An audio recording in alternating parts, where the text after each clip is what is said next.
Yo, yo, yo, all you beautiful, wonderful logistics animals. Welcome, all you lounge lizards, on this special episode of Freestyle Friday.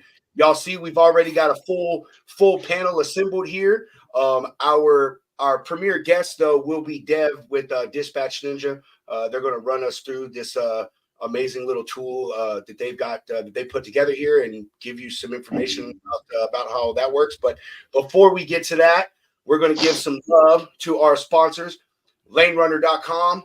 We've been pushing them. You know what it's about. You want to get away from those other crazy folks with that compromised bias data when it comes to getting that lane rate information. You need to get on over to lanerunner.com, snatch up one of those lifetime memberships that they've got going on special right now, and tell them you heard about it in the Logistics Lounge. Welcome to the future of trucking with Lane Runner. Up to the minute, trustworthy spot market freight rates. Experience real-time, full truckload spot market rates at your fingertips. Stay ahead with our advanced rate alert system, ensuring you never miss a market move. Gain insights with our detailed high and low paying lane reports. Make informed decisions with comprehensive market reports tailored for your business needs. Lane Runner, accurate, real-time spot market freight rates at your fingertips. Efficiency, reliability, and profitability all in one platform. Join Lane Runner today and take your logistics to the next level. Spot market, spot on. Man, I'm gonna tell you what, bro. That's what happens when you don't scroll up. You know what I mean? Welcome to the future. Son of a gun. Shoreline Capital. Just say your bit. Come on more. Come on more, man. Go on. Use code Lounge365 and you get your first invoice up to $2,500 factored for free.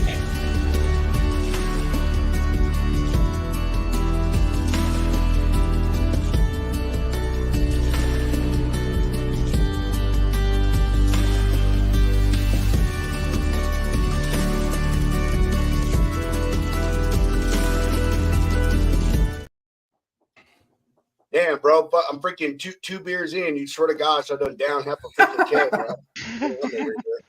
Shit, man. I'm a half one in. That's women's beer you're drinking. Jeff's wasted right now. He's watching his Jeff figure. He's trying to make sure. I know he's trying. Yeah, he's got to make sure he's looking good for the Broker Carrier Summit. There you go. Yeah, let's talk about that later. Let's talk about that later. Come on, man. I see that you've got that instead of your mustache growing back, you're just trying to go full Grizzly Adams over there, huh? No, I'm just going to get some coverage here and do a little bit here. You know? like it's his front yard.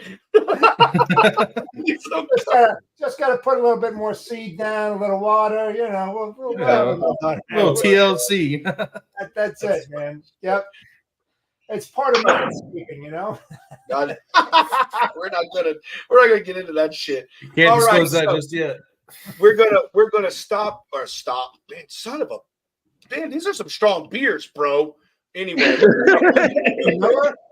we're gonna start with Ron. Ron, how was your day today, man?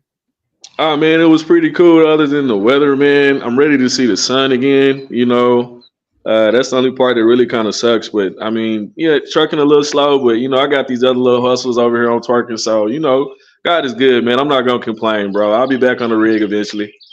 That's good. No twerking on this show. This is a family show, Ron. I mean, if that happens, I can tell you that right now. If that happens to be true, he's gonna start taking screenshots. Gone. All right. We'll move to me. My day was good. Just kind of chill, really did nothing. I had to help a friend today in a sticky situation, so I spent most of my day doing that. But I did, in the meantime, manage to lock down a customer via working off my phone. So that's freaking awesome. Already got him to put $5,000 on his account because he didn't want to wait to get approved for credit. So we move a load. So yeah, pretty good chill day. Mr. Hound, how was your day? Another freaking freight fantastic day over here. A little slow, trying to bring some business in, get 2024 rocking. The great fall is finally come across. So did a little prospecting this week, you know, getting some people on the phone, trying to revamp things and kick this shit out of the park, man. 2025 don't stand a chance. Or 24, but it's I would good. say we ain't made 25 yet, bro. Hey, I'm just saying, I'm ramping up, dude. I'm ramping up. I'm ramping up. That's all I'm saying. He's drinking strong beers too. Okay, give us. He tied. Hey, it sounds like he tied to a rocket, y'all bro. ever heard about this craft beer right light. here? Yeah, light. And look, I'm ultra, dude. I like my ultra.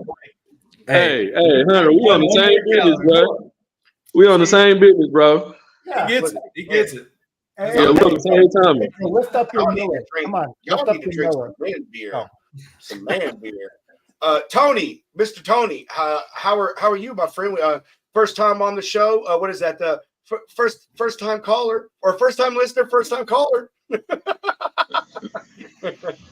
Long time nobody, first time being here. All right, we do accept honesty and integrity, so keep it up. Yep. Oh, I've been accused of much worse than that. Oh man, how was your day, Tony? Do you want to share anything about yourself with everybody, or what? I'm the new guy. Fucking A. All right, there you have it, folks. He's the new guy. We'll dig it. We'll dig it up. We'll dig it up throughout the show. Yeah. How was your day, good sir? Excellent. I got to fix a couple bugs for some customers and find a new bug to fix over the weekend. Lovely. Starting the scaffolding for a new project, and then taking some of the improvements from Dispatch Ninja and then going and applying them back to the TMS. It's fun. It's a big technical mess. Nice.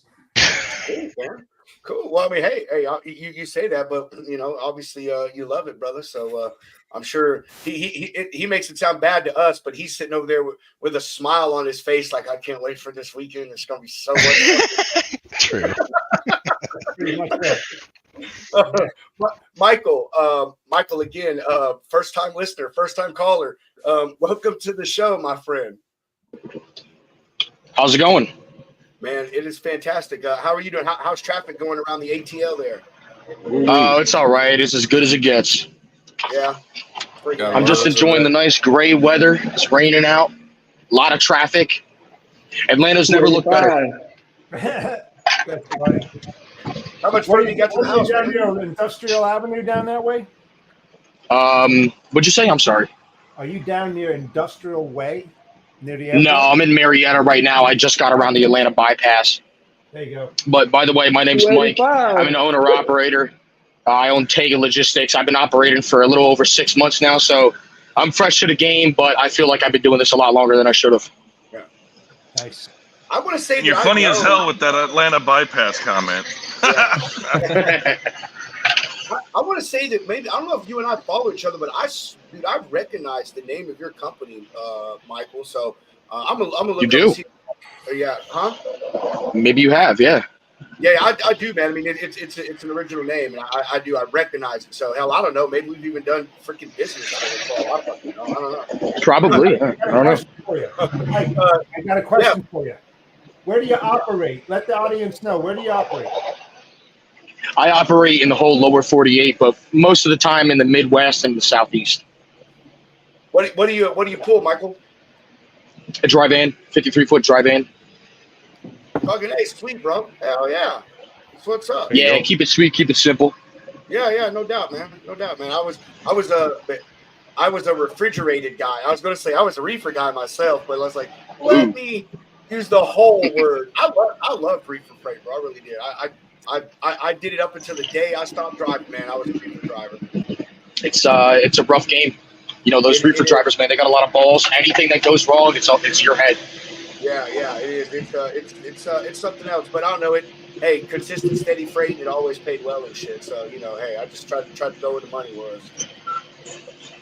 Yep. But you can't go wrong with reefer, bro. You can't go wrong with reefer. I actually just got back on reefer, Rob. You know, I was running the drive-in for like the last year and a half or so, but I just went back to it. So, you know, it is what it is. It's sweet. I liked it, bro. That was my thing, man. That's where I started out. doing, and then like I don't know, that's what I kept doing. I tried flatbed for like 4 weeks, but it was working for a quarry, so I really don't think it was a good like introduction to flatbed. But I hated it. It sucked. Like that particular job, it sucked. I went right back to fucking night refrigerated and ran with them, dude. And listen, I just always liked it, man. I did drive once with U.S. Express, and it wasn't bad. It's just that I don't know. Again, refrigerated freight service things, dude. It always runs because like there's always food needs to be ran, medicine always needs to be ran. You know, like there's a lot of things people don't think that are hauled in the reefer that people don't think would need to be hauled in the reefer. So any fucking way, whatever. Yeah, how was your day, man? How was your week since we actually talked to you in a while? Are you listening, Jeff? Jeff, are you there? Jeff. Oh, me? Who, me? No, Jeff. How was your day? Oh, it was great. Sorry, I thought you were talking to the other gentleman. Yeah, it was good. I'm doing a lot of things. Let's just say that right now, and I'm going to launch something new in the next 6 weeks. Within the next 6 weeks, so got boots on the ground. Things are moving, dabbling into things that are complicated, and I love that stuff. The more complicated logistics is, the better off I am, man. I truly love and endure that kind of stuff because it's so challenging. You know, it makes a boring day exciting. So, absolutely. Well, Rob, you about ready to roll into this news segment, my man? I am, brother. Well, I'm ready whenever you are, sir. And do you want to hit the button or you want me to hit it? You can hit the button. I'm just going to share this screen real quick.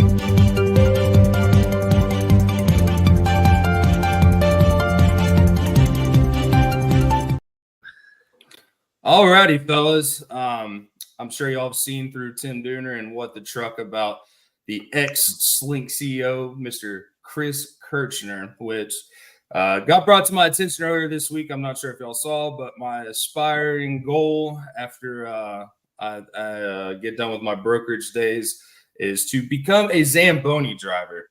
Come to find out that this guy, back in 2017, co-founder of Slink, has raised over $100 million, got his start with this company to raise some exposure by appearing in the Dallas Stars on their practice jerseys and a Zamboni. I'm telling you right now, you mess with my Zamboni game, it's not good news. So as of today, the CEO pled guilty to wire fraud and money laundering charges in a federal court. He admitted to defrauding investors out of more than $28 million from the freight tech startup. He used money to fund a lavish lifestyle, including buying a $16 million private jet, a luxury suite at the Dallas Sports Stadium, wouldn't you know? And he even attempted to buy an English soccer team. And on top of that, outside of sponsoring the Dallas Stars, he also sponsored a golf tournament in Dubai. So they had 6 different counts where they could not pay their employees. Very messy situation. He also lied to investors about Slink's financial performances, customer base, and growth prospects. So real slum. Not really putting on a good face for the Zamboni community. But he faces up to 20 years in prison and $250,000 fine for each count of wire fraud and money laundering, which, from what I've seen, it's well over 100 different times where he's done this. So, but he's gonna have a little rough run here. But if y'all don't know, Slink is a logistics visibility platform. Just one of those tech things across the board, trying to help mitigate all the paperwork from every single factor of the supply chain. So they're under new leadership, and they have distanced themselves from Mr. Kirchner.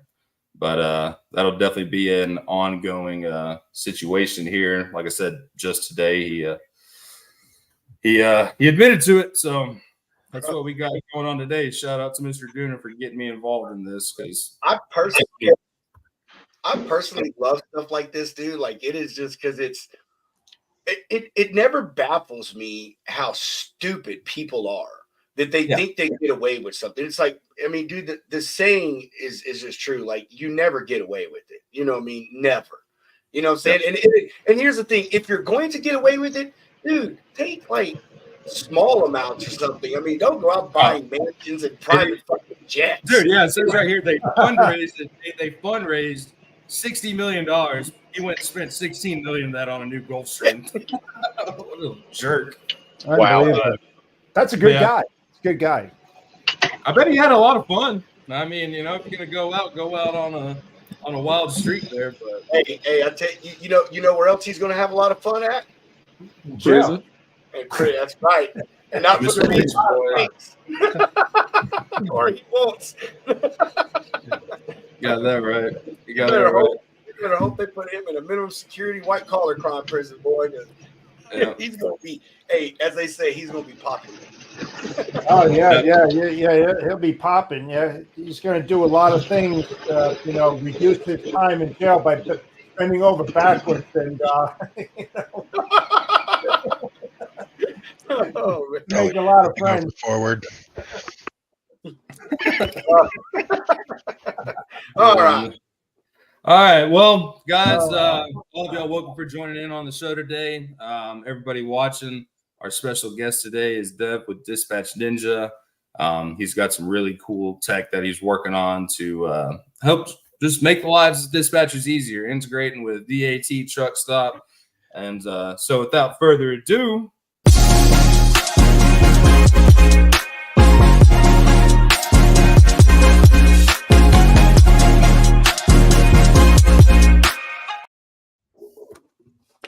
Dev, thank you for being here, brother. Thanks for having me. Yeah, absolutely, man. So yeah, just to start the show out, who is Dispatch Ninja? Who is Dev? What you got going on over here, man?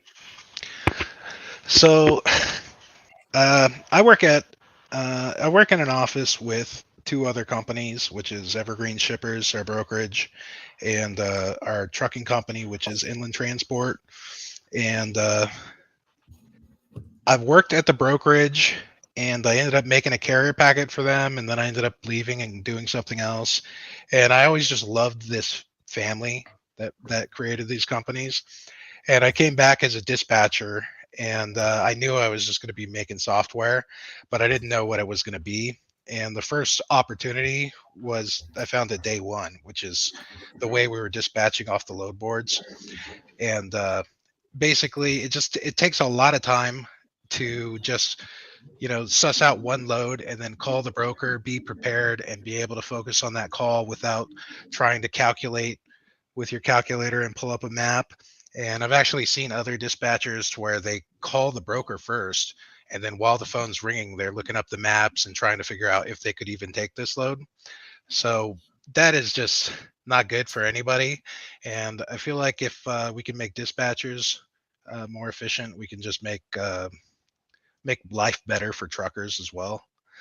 So I started with Truck Stop, and I made this extension where you just activate the extension, click on the load, and it pulls up your map with your deadhead, calculates the rate per mile, and it sets you up to where you can have notes. And one problem we actually had in the beginning was we had multiple dispatchers, and we would call the same loads and negotiate two different rates, which is really bad. And so that's where the notes comes in.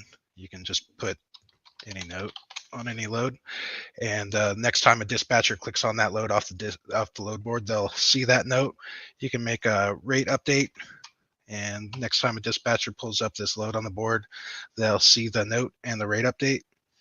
You could pin it, so maybe you have a master dispatcher that's looking at all the loads, and they'll see it in real time. But yeah, I made it for Truck Stop. We've been using it internally for about a year, and then we decided to polish it up, partner it with Truck Stop, and launch it, and then just start adding load boards. And since then, we've added DAT1, DAT Power, DAT Trucker's Edge, Truck Smarter, JB Hunt 360 carrier, and Navisphere carrier from CH Robinson.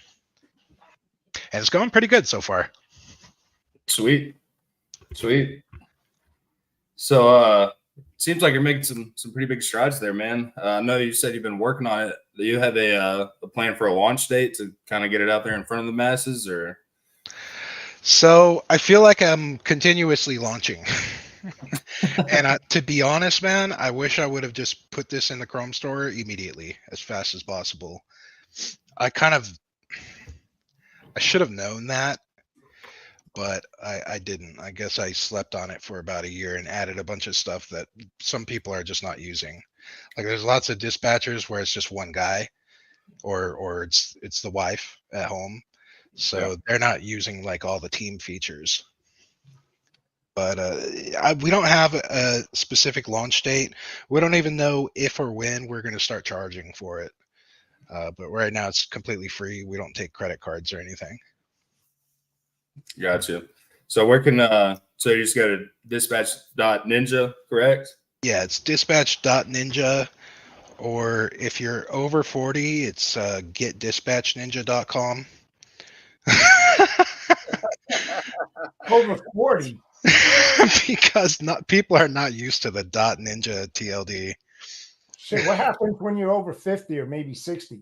If you're over 50, you just call me. I'll set you up. You send them a letter. You go with snail mail. You send them a letter. A request. My dearest Dispatch Ninja, I write this letter with the warmest of regards. Bro, it would not surprise me because I've gotten rate confirmations where you could see like an old header on there and it says 1996. Get out. Like 2 years ago. So let me ask you this, man.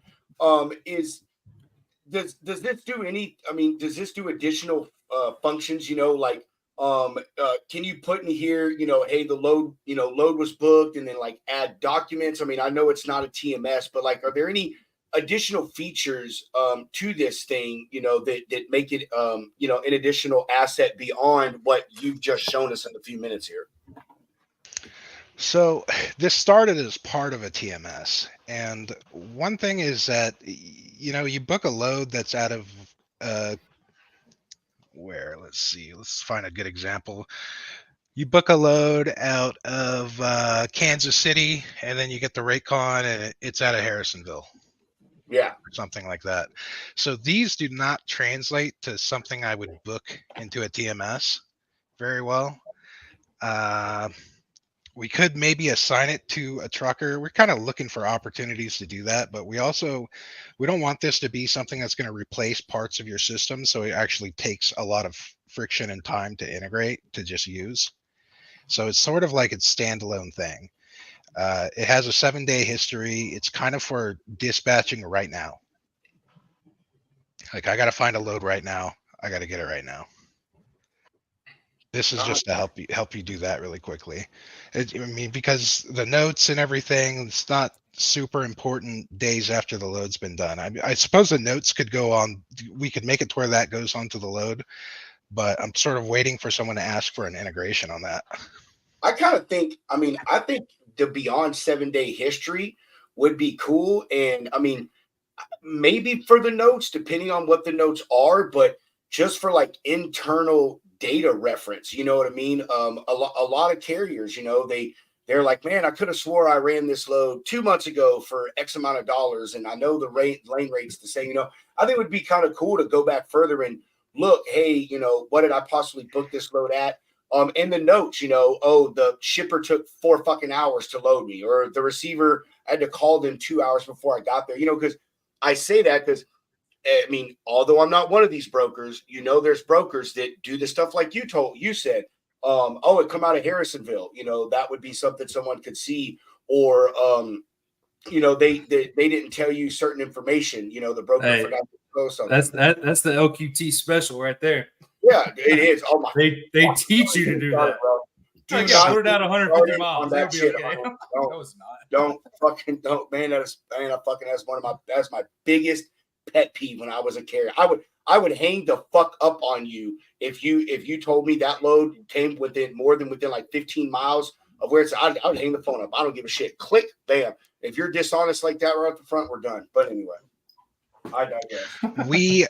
We had lane history. So basically, I would click on a load. It'd be Harrington, Kansas to Perryville, Missouri, and then every previous time I ever clicked on that load, it would show me what the average was, and then also a list of every time that load has ever been clicked with the price. And that is extremely useful. I totally agree. I mean, if I could, I would save all of this data. But the problem is, I have to work with these load boards, and I kind of want to be saying for Truck Stop, I have to be explicit since we're a partner with them. I'm explicitly saying to them that we're not storing this data for longer than 7 days. Yeah, I We're understand that. not we're not creating like derivatives of the data, so I can't even like sort of like just keep the price. So with them, I have to do that, and then I kind of treat all the load boards the same because I might piss one of them off, and they might make me fight over this, and we just don't want to do that. It kind of kill us.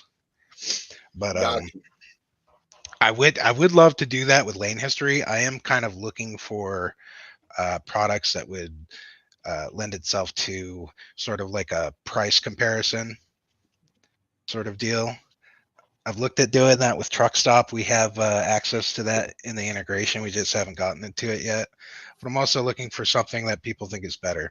One thing we've noticed, like our brokers, they always use these tools like DAT and Truck Stop to figure out how much a lane should go for, and they're always low. Like if they tell us the price on the carrier side, we think it's super low, and then they think it's super awesome because people are booking freight with them at those prices. So I guess they're right. Hey, you know how you can eliminate that problem with lanerunner.com.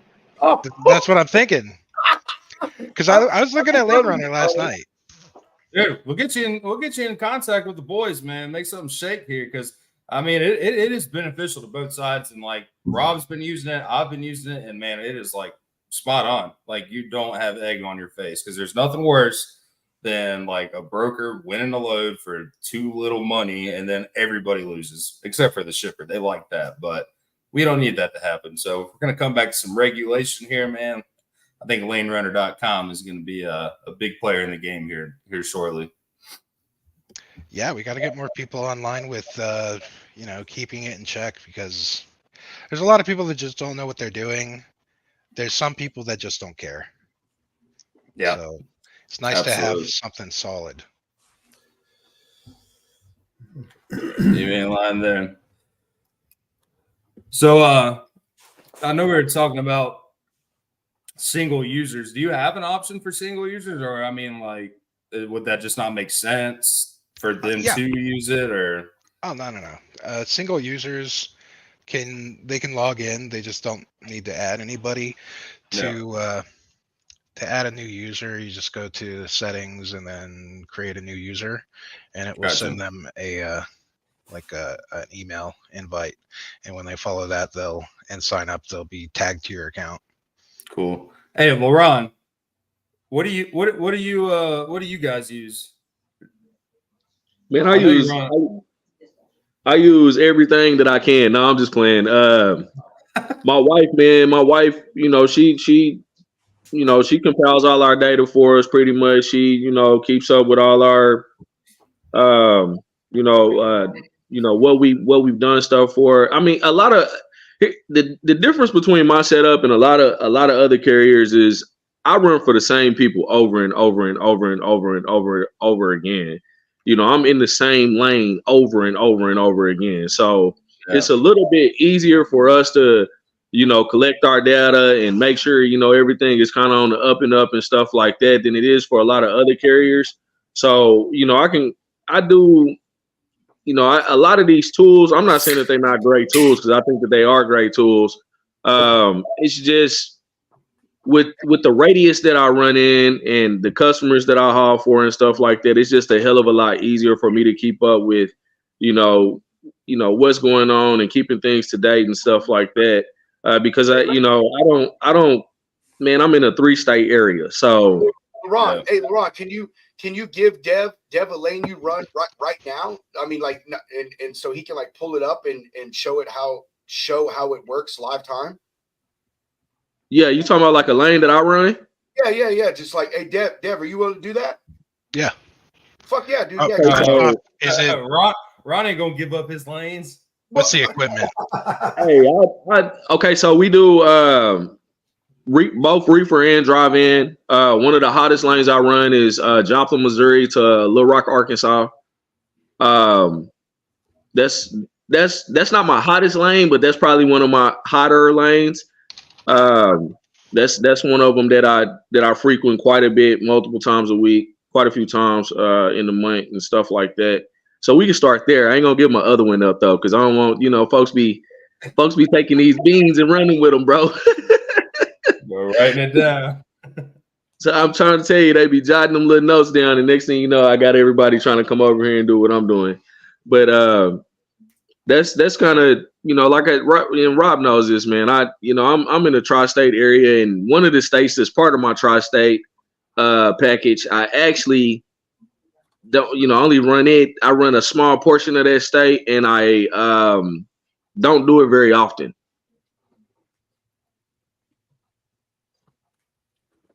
So what I would do is, so first off, let's just look at Truck Stop. I'm logging on in on DAT on the other monitor, and to give me a code and everything.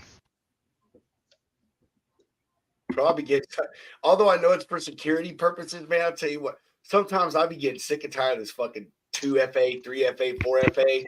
It's like, dude, I log in from the same browser every single day. Like every day. Me a text code. I do not need a fucking email code. Like what? And it says we have all this. Now go check your mail. Like, are you fucking kidding me?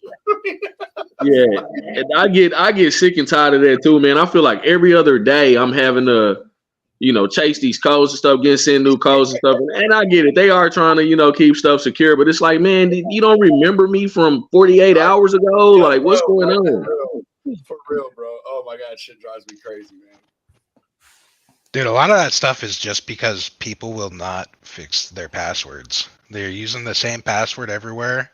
Yeah. You just can't get them to make a good password. Good passwords look like gibberish. Like, you're not supposed to remember a good password. And see, that's sad. That's sad, but you're right. You are 100% right, though. Dude, I've started using those like recommended passwords from Google, and that shit works. Because I'm one of those, man. I've had like the same variant of password since I was in like 6th grade. And I have had some shit compromised. So, well, I think you're up for a change. Hey, what did I just say? We're making changes here.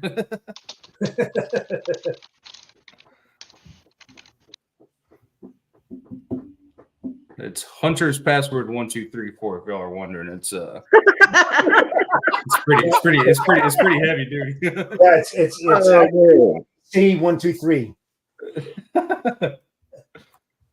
Password 1. Yeah. They'll never guess that.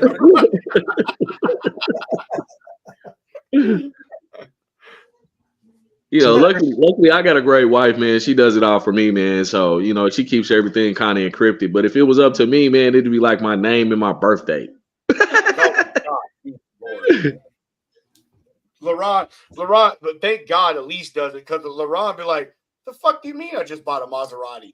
Right. Get excited about that. He's like, hell yeah, when's that shit showing up? Oh shit, let's see if we get JB on here. Oh shit. Come on, JB, jump on. Oh, we got to promote his LinkedIn. Oh, we do have to promote his LinkedIn. Did you get the link I sent you, bro? I did. I followed him, man. Fuck yeah, I connected with him.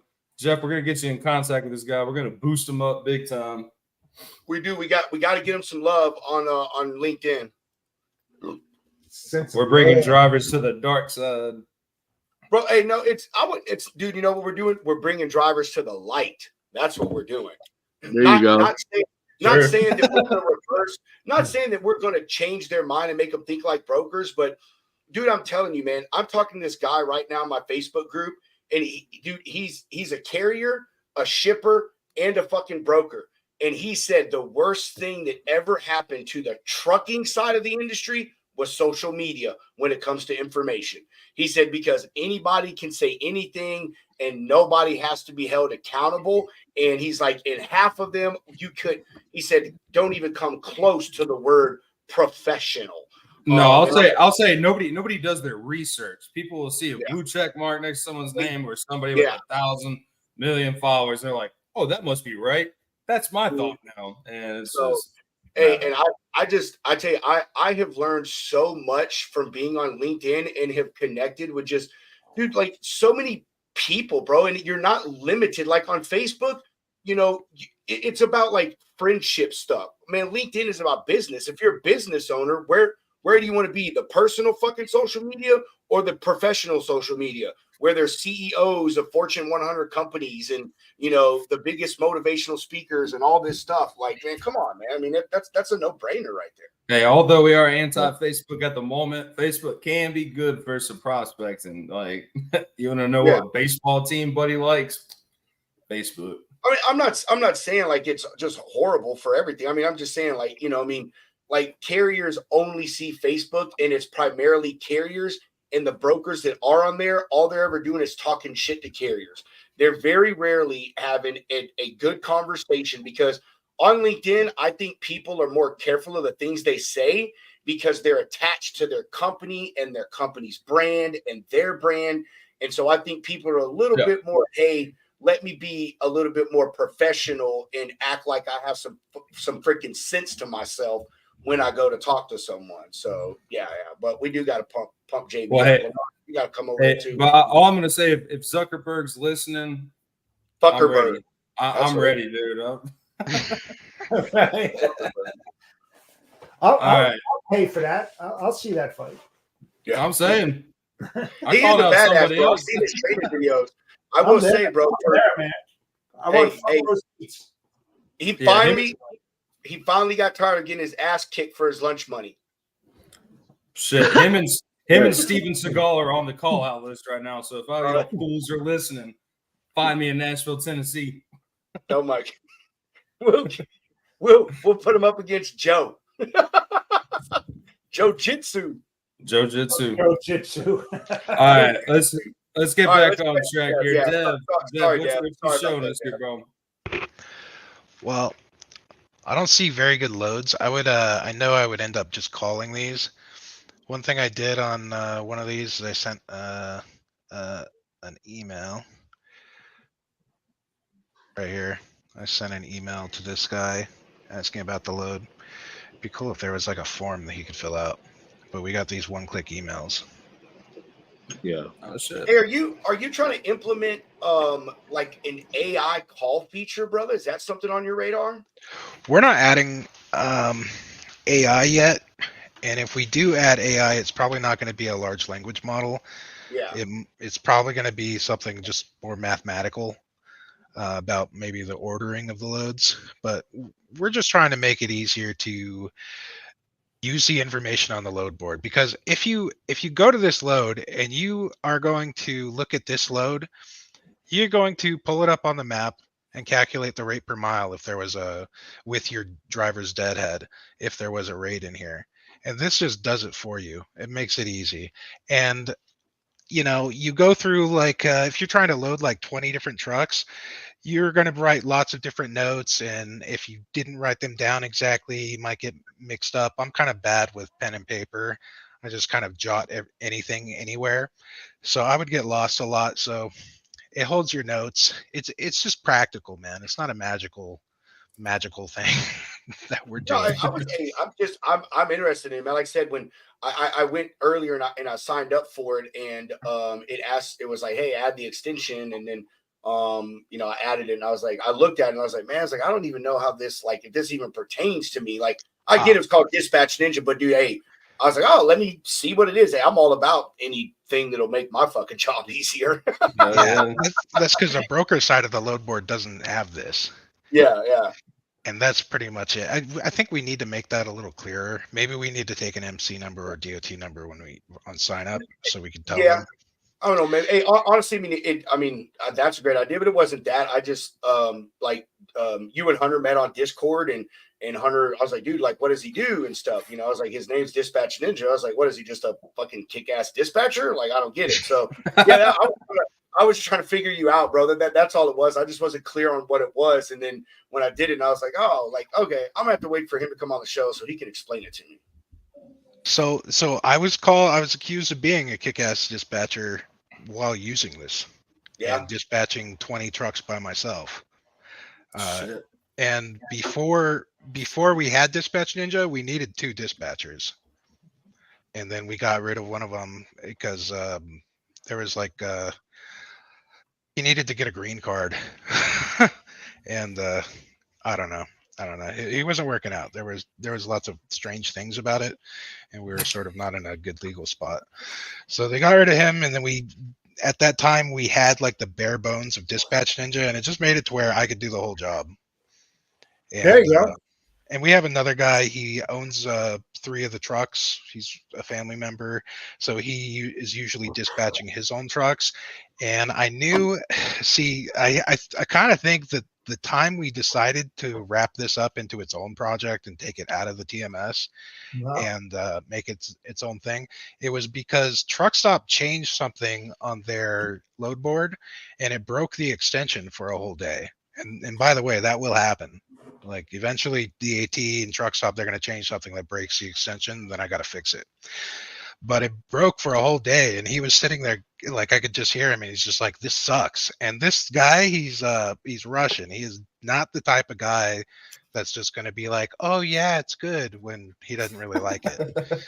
I mean, it's 1000% pragmatic with him. If it makes sense, he's going to use it, and so he uses it. And yeah, I've gotten a lot of really good feedback. People either love it or they find it annoying that it's on their browser. There's basically those 2 ends. I mean, I can appreciate that honesty though, bro. I really can, because a lot of people pushing products, they'll just be like, everybody love it. You know what I'm saying? So I could appreciate that for real. Yeah, definitely. I want everybody to love it, but I can think of things myself that that I would rather have a little different. Like I would rather not be pushing down the page 35 pixels. Right. Which is what this does. And I think that probably bothers a lot of people on laptops. It would also be better if you click on these loads, and instead of this information showing up in another window, it just shows up like right here in the load information. But that is somewhat untenable when it comes to doing that for a bunch of different load boards, and then having one, which is Truck Stop, where it's not possible to do. It's just not possible. I hear you. I could go into the technicals of it, but the way Truck Stop's load board is auto updating, like there's no way to keep track of the IDs because it will reuse IDs. And I've run into one guy that actually, he asked me how I was getting the IDs because he could tell that they removed it, and then he was having a hard time with the IDs, and I think he gave up on the project. He was trying to do a similar thing. When you're talking about IDs, you mean like IP addresses, or I don't know. I'm not a tech guy, so like the load ID. So in HTML there will be IDs, and like that's how I might select this one load Springfield to Little Rock, is I might find the HTML element that has that ID. And on Truck Stop, when a new load pops on, it reuses an old ID. And so it's like you cannot rely on those IDs at all. And I actually, when they made that update, there was some technical things that I've never seen before, which made me think I might be dead in the water, but we ended up fixing it. Makes sense. But yeah, it's a hard road. We're creating like a small ecosystem of products. Dispatch Ninja is one of them. It's the main one. We have an internal TMS that we use, and the TMS we have geofences, so it just, a lot of people have geofences with their ELDs, but we built it into the TMS, so we're just taking the latitude and longitude of the driver and triggering geofence events with that. Right. And there's one side of it that we're still working on, which is allowing the drivers to self-dispatch, because right now we we kind of recreated cam scanners, so we don't have to use their technology. We're just using our own cam scanner, and it goes directly into billing. And now billing has been reduced to one click for their entire operation. So we're removing all the friction we can, and then the last bit of friction is allowing these drivers to sort of self-dispatch offloads that we're giving them either via Dispatch Ninja or an integration. And then the third product we're working on that I just started on today is going to be a very accessible carrier packet for brokers. And sort of the intention of that is, so one thing I noticed with Dispatch Ninja is that when I went to find an email list, the carrier packet that I made years ago had 7,000 emails in it. And I knew that all of them received an email and then confirmed that that was a correct email address, and basically also confirmed that that carrier came off of Truckstop or DAT, because that's what our brokers use. And so I was sending direct emails to actual people that I would want to target for something like this. And that's the reason we're making the carrier packet. And that's also the reason why it's going to be super cheap or free. It may just be ad supported. Sweet. That'd be a good start there. Yeah. A lot of these platforms are not cheap. Yeah, they're $500 to start, and I'm like, man, I don't want to put that kind of friction up. I'll charge you $500 2 years from now. Yeah, right. After you just need to get the users in there and start working out the bugs, and like you said. And maybe we never charge for it. Maybe it's just something we're making money off the TMS and Dispatch Ninja, and we don't need to make money off the carrier packet. I don't need to buy a football team. I don't care. I feel. Oh, I'm sorry. Go ahead. Oh no, go on, Michael. I was gonna say, I feel like tools like this are very important to stimulate trucking. You have a lot of owner operators out here where there's so many layers of separation between them and the other end of the business, which would be brokers and shippers and all that. That these guys, they have dispatchers that get them loads, and they have factoring companies who manage their money and handle invoices for them. That it's like they're in a completely different industry. These business owners butter the market, big sharks that leave all the breadcrumbs that everyone else gets to eat from, and they don't really understand anything about the market that they're working in. So I think any tool that brings more responsibility to the trucker, more capability to the trucker, and cuts down on some of the fat can be beneficial in the future, especially for this next generation of owner operators. I mean, you've seen how many owner operators have jumped into the business during COVID, but most of these guys have absolutely no idea what is a normal rate, how do I talk to a broker, how do I get a load, how do I even find good lanes, because they just hire a dispatcher, they hire a factoring company, and it's like they're company drivers. It's just it's not very good. You said a mouthful with that, man. You said a big mouthful with that. And I think that's one of the biggest things that's hurting the game right now is the fact of the matter that people don't take the time and try to understand these markets. They don't try to learn nothing about them. It's just, hey, I hauled a load today. I'm gonna wake up and haul a load tomorrow. I'm going from here. I'm going from there. I used to be an OTR guy, like, just running all over the place and stuff like that. It gets old, it gets tired, you're running yourself in the mud and stuff like that, and you're actually not profitable, when at the end of the day, versus if you focus on a market and try to learn that market and learn, hey, what's going in and out, who's in this market, how is this market surviving, to me, that's where you start to see your money. You stop running yourself in the mud and stop running your equipment down. It's not always about just jumping on a load. It's about, obviously taking on the best opportunity. So, bro, I agree with you 100% there. And, you don't hear a lot of people talk like that. And that's solid, man. That's solid. Times are changing. I feel like it's very important for truckers to learn how to be better business owners and stop focusing so much on being truckers. Because at the end of the day, that's how we're going to survive. It's not just about driving this truck. You are running a business, and any tools that can help immerse truckers into the other sides of this business are just going to be beneficial for all of us in the future. Yeah, Exactly. Nailed that, bro. It is a business. Yeah, and one thing that's happening right now, especially in the soft market, the way that it is, and it's going to be here for the next couple of quarters, maybe even to the third quarter, is that the way I look at it is that carriers, the way they're operating and what they're getting paid, is one breakdown away from bankruptcy. Right. Because what they're getting paid is not sustainable for them to keep on running. They just can't. Absolutely. Well, I agree 100% with that, man. A lot of the stuff out here, guys are literally just, the days of running for fuel and stuff like that in a sandwich, man. They're obviously, that's a lot of guys are in that position. They're being pressured to do that, but you don't have to. You don't, if you would take the time and do your research and stay in one market for a little while. You don't have to live like that. You don't have to run your business like that. And a lot of these guys, man, I feel like they just, I got a truck, I'm souped up, I'm this, I'm that, and I'm Billy Badass or whatever. They never take the time to really just learn this business, and it's a complicated one. This business is complicated. Yeah, but the other thing too is that they're pushing their maintenance program as well when they have to do their PMs and stuff like that. They don't have the money to do that, so they're pushing. If you have an engine that's got an oil leak and you're like, oh, shit, I don't have the money to go and do that. Something that cost you literally like $275, maybe $325 to get fixed. They push it, and next thing you know, they need a new motor. And they're done. They're just done because they're squeezing themselves so much right now.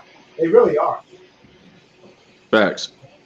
Yep. JP, what's going on, man? You got that new layout going on. New layout? What, sideways? Yeah. No, I'm just trying to get rolling. I daytime. tried to take a damn nap today, and I kept getting phone calls, so I'm up now. Like, No, what he meant is the new layout is daytime and no red light special. Well, you ain't lying. I miss that red light special, bro. Hey, Hey, it's coming soon. That's what's going down here. let me tell y'all this shit. So JB and I finally swapped fucking numbers and shit last week. He gave me them digits, and when I texted him, I was like JB with a question mark, and he said yeah, and I was like, is it really you, JB? And he sent me a picture of the red light. I was like, this motherfucker. Hey, while we got JB here, everybody watching on LinkedIn right now, go give our man some love, Mr. Jason Williams. He's got the top hat rocking. I love that He shit. is new. Where's your first post? Look at this. yeah. I made it. What do I do now? What does this button do? Shit. But we are bringing truckers to LinkedIn. Next stop, JB, is on X. But, I'm already on X, but I'm on there as an alias. You can't say Perfect. that. You can't say that on here. We don't want to know about what narcotics you're doing, sir. It's a NASCAR joke. The reason I'm on Yeah, Twitter. want to keep that to So yourself. y'all gonna get all of us in trouble. Hey, well, Ron, listen to I this. gotta shit. go, man. I got a reputation to keep. I gotta go. We had I can't remember who it was. It was a lady that was on our show, but JB had came on the show and she was like, Are you driving? And he goes, yeah. She's like, you better hope your insurance company never watches. Oh, bro, that was Nisreen. Yeah, exactly. He hands free, bro. He hands free. Go ahead. Yeah. Well, technically, you're supposed to just not allow cell phones, period. But, Oh my god. Dude, man. Oh, y'all fucking so Keep your eyes on the road and do not look at the camera. Do Hey, not. I'm gonna tell on myself, bro. And I've been doing this my entire career since I was a company driver, bro. I will put my phone in the little lock, the little lock deal for the dash. Bro, I be having movies going, like all types of shit.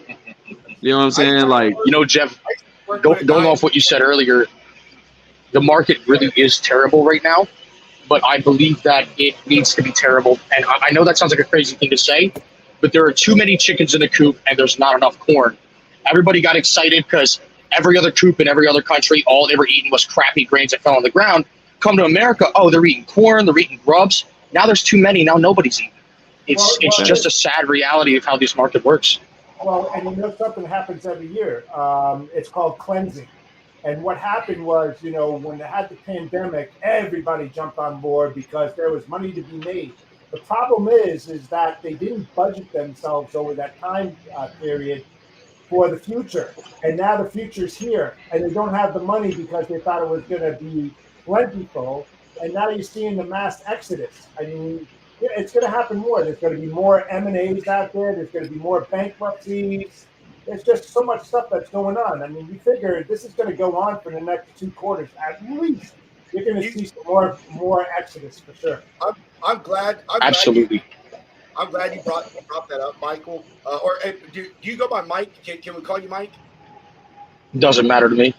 Okay, I'm glad you brought that up, Mike, because obviously you see JB's a driver. I think you have gotten that Crawdad team here. He's a driver, and man, you're right.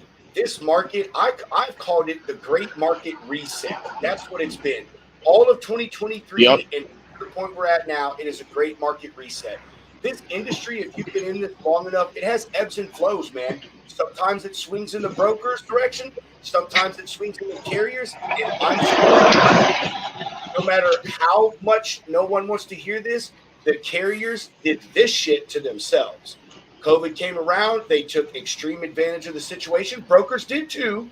But the carriers did the most part. And then when the pendulum swung, the shit went all the way far right to the shipper market. And that's where we're at. But I agree with you that it's taking out the people that don't need to be players in the game. We're taking out the novices, the amateurs, the ones that got into this because, which we said this earlier, got on Facebook and saw some fucking Yahoo talking about how they're making money sitting in a rented Lamborghini, you know what I mean? And they went out and put themselves in debt, got $100,000 truck that normally should have cost them like 50 grand, ridiculous payments, and they don't know the markets, don't know where to run. But I pull that all back into the point is because obviously you're still doing okay. JB has said many times on the show, he doesn't know what people are talking about. He's doing just fine. His company is profitable. He has his expenses under control. LaRon has found his niche. He runs in a several 100-mile radius. That's what works for him. It puts less stress on his tractor. He's able to be home every single night. His fuel costs are lower, which means all these things. So I'm glad that you brought that up, man. That a carrier, man. Applause to you for realizing that, man. Yeah, there's more money. And just the super regional market than there is in the long haul. That's for sure. Well, and just to piggyback off that, man, you're 100% right, man. Like, we got to go through this cleanse because, it's just so many people in here that was just chasing the money. And folks forget that, trucking was never about the money. You saw what I'm saying? It's about the lifestyle, the servitude, the money gonna come, but people came in here that they was just trying to get rich, man, and that that's not gonna suffice, and it's definitely not sufficing now. And what we're going through and what we're gonna continue to go through for a while, it has to happen. It has to happen because, like you guys said, it's too many. We got too many hens in the coop, and ain't nobody really just trying to figure this thing out. So I mean, it has to happen. But I will say this: if you're an intelligent person and you're about your business, and you don't mind doing your research, you don't mind, bumping your ass like a frog do, you'll be all right. It's these guys that are out here running in circles. You know what I'm saying? That's driving down the price of freight. That's right. You said it. Transactional. They all about the transaction, the day to day, instead of looking at this from a perspective of longevity. You see what I'm saying? So we have to go through this, and a lot of people hate it when I say this. I'm to a degree, I'm happy to see it because, and I'm finna say something a lot of folks ain't gonna like. When we allow all these foreigners and stuff to come over here and get off in the industry and stuff like that and drive the value down and crush rates and stuff like that. That was one of the worst things we ever did. including, the stuff with COVID where, you got all these people with these courses and, hey, you can go buy a truck and you'll be a millionaire overnight and all this other bullshit. All that shit is bullshit. There ain't nothing out here that you're going to do and you're going to be a millionaire or instant success overnight. You have to work at it. You have to learn what you're doing, and all of that stuff takes time. It doesn't happen overnight. It took me years to get to where I'm at, and I made a lot of mistakes, but I was able to learn from those mistakes. You see what I'm saying? And that's what made me. I believe that as well. That's what got me to where I'm at now. Is just, hey, I'm gonna try a little bit of this, and that don't work, so I'm gonna go try something different, and let me research this, and see who I can tie in and get a relationship with on this end. And nobody looks at it like that. The one thing that guys say all the time: if the wheels ain't turning, I ain't making money. Right. There's some truth to that, but that's a bullshit statement at the same time, because I tell people all the time it's a bullshit statement, because just because your wheels is turning don't mean you're making money, because they forget when the wheels is turning, you also spending money. Oh, fucking preach, bro. You see what I'm saying? So they forget about that part. And if you got your wheels out here turning and you ain't got the best relationship, or you don't have the understanding of what you're doing, you're wasting your time and you're wasting your resources and your money. So we have to go back to that how it was before, when guys knew what they was doing and knew, hey, you know what? I don't go east. I don't go west of 35. I don't go west, east of this or whatever. This is my area. This is my niche. Instead of guys just getting out here and saying, hey, I got a truck. I'm Billy Badass and I'm out here making money. And most of these cats out here talking like that ain't making no money. True that. Hey, JB, Hey. I'm sorry, LeBron, are you done? Yeah, I'm done, bro. Go ahead. I was just about to say, going back to COVID times, the people I kind of miss seeing all over Facebook. Hey, if you got a new MC number, hit me up to make your logo. Right. Yeah. Bored as hell in their room. You're right. Dude, the logo people were hilarious. The logo people are awesome, bro. Yeah. JB, dude, we want to hear from you, bro. I mean, I know you got something to say on this one. Hey guys, I gotta go. Later, Jeff. Yeah, man. Enjoy your weekend. Thanks, guys. Yeah. Hey, Jeff, I'll let you too, bro. All right. See you, buddy. So the biggest thing for me, I agree 100% with what he was saying, because guys get out here and they start off as a company driver. They already elevate their lifestyle because they're making more money than they've ever made before. Then they keep hearing everybody talk about being an owner-operator. Then they become an owner-operator and they elevate their lifestyle again. And they're making more money than they probably ever made in their entire life, but they're blowing it and spending it on stupid stuff. They go get a house, they go get a car, and you forget that you got a business to run. And all that money that you're making is going to that lifestyle that you've created. Your $1,800 mortgage payment because of the big expensive house you bought, or your $600-700 dollar car payment. I was talking to a guy.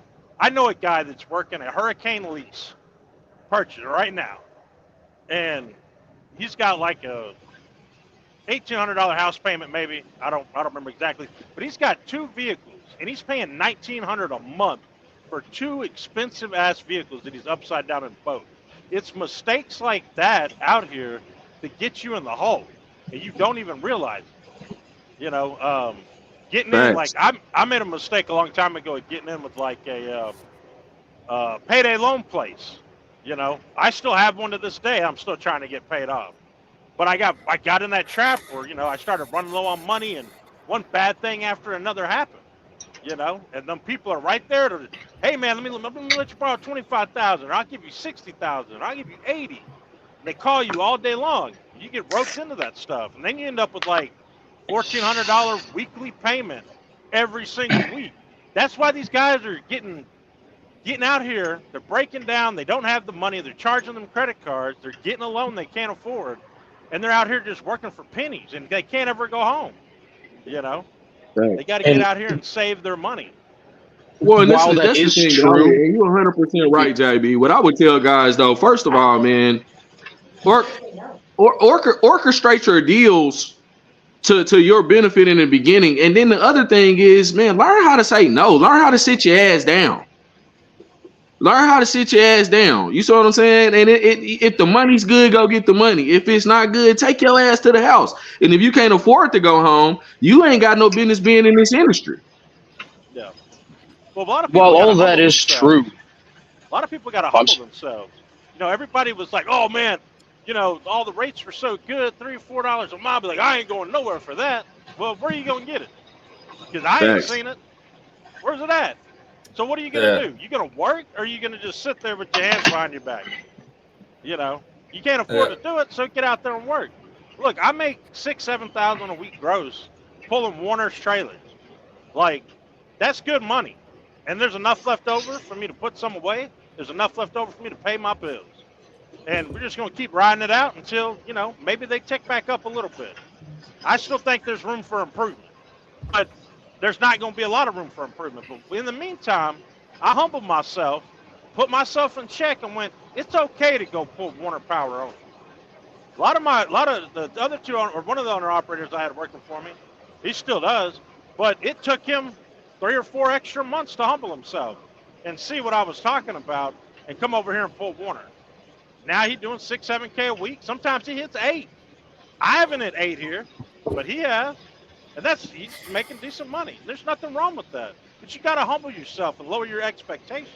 Exactly, and Save I your agree money. 100% with that. Like I got some folks I do some PO work with. I'm not gonna tell who they is because I don't really like to compete. But um, it's you said it, man. Humbling yourself and people getting outside of this idea that I'm gonna be a millionaire. I'm gonna be honest. I don't know no carriers out here that's millionaires. All of them that say that they millionaires, they got a shit ton of debt. You can't be a millionaire and you got $750,000 worth of fucking debt. That don't make sense. You see what I'm saying? Exactly. Productivity is a bell curve, bro. And I think guys forget about that. It's a bell curve. You see what I'm saying? Exactly. When you hit that downside, you got to be okay. You got to be okay. And like you said before, going out here and buying these big homes and all of this other stuff, I'm always looking for the opportunity to cut my costs. I don't have to have the flashy car. I don't need the big pickup trucks and the bar the $10,000 bar tabs and all this other stuff, man. I'm cool with just like people know, man. I drive a truck and I cook plates on the side. Ain't nothing wrong with that. Hey, I wanna chime in, man. Because I disagree with you, JB, but not in the way that not in the way you're thinking right now. I don't think it's about humbling yourself. You know what? I think it's about being a fucking actual business owner and controlling your expenses and understanding the way that money works as a business owner. And I've said it a million times, just said it today on the show. People are transactional. Carriers are transactional. They're worried about this load right now or the load tomorrow, and that's it. None of them, or I'm going to say none of them, very few of them understand what a cost per mile is, much less know how to fucking compute one. And dude, that's the problem, man, is they get out here and they see, oh shit, I made $10,000 a week. And then they go and they spend 7,000 of it, and they don't realize, oh, well, 7,000 of this actually needed to go towards my bills, my truck payment, my insurance, my all of this stuff. You know what I mean? They don't do that. And I have watched videos of drivers. I wish I could remember this guy, but I started following him on YouTube, and he was an old school driver, man. Ran the spot market, except for one load he did leaving his house. But this guy on his YouTube said that he's like, I bring home $250,000 plus a year after everything I do on a one truck operation. But he controls his expenses. He knows exactly what it takes. He only drives in a certain area. He has a relationship with brokers, and it's like, and he was trying to teach people how to do it on there. But I mean, I agree. I don't think there's any millionaires unless you're a huge fleet owner. But like you can make good money even in this market if you understand how to operate a business. And I'm sorry to say that I just think that a lot of owner operators don't get that. They don't understand that it's a business that it has fees and expenses. Just to piggyback off of you real quick, man. I'm gonna give everybody some game right now. Everybody that's watching this live right now. And Rob, you're 100% right. I agree with you and JB. Okay, I can see how both of them work. But I'm gonna say this on that transactional crap. Me personally, this is how I operate.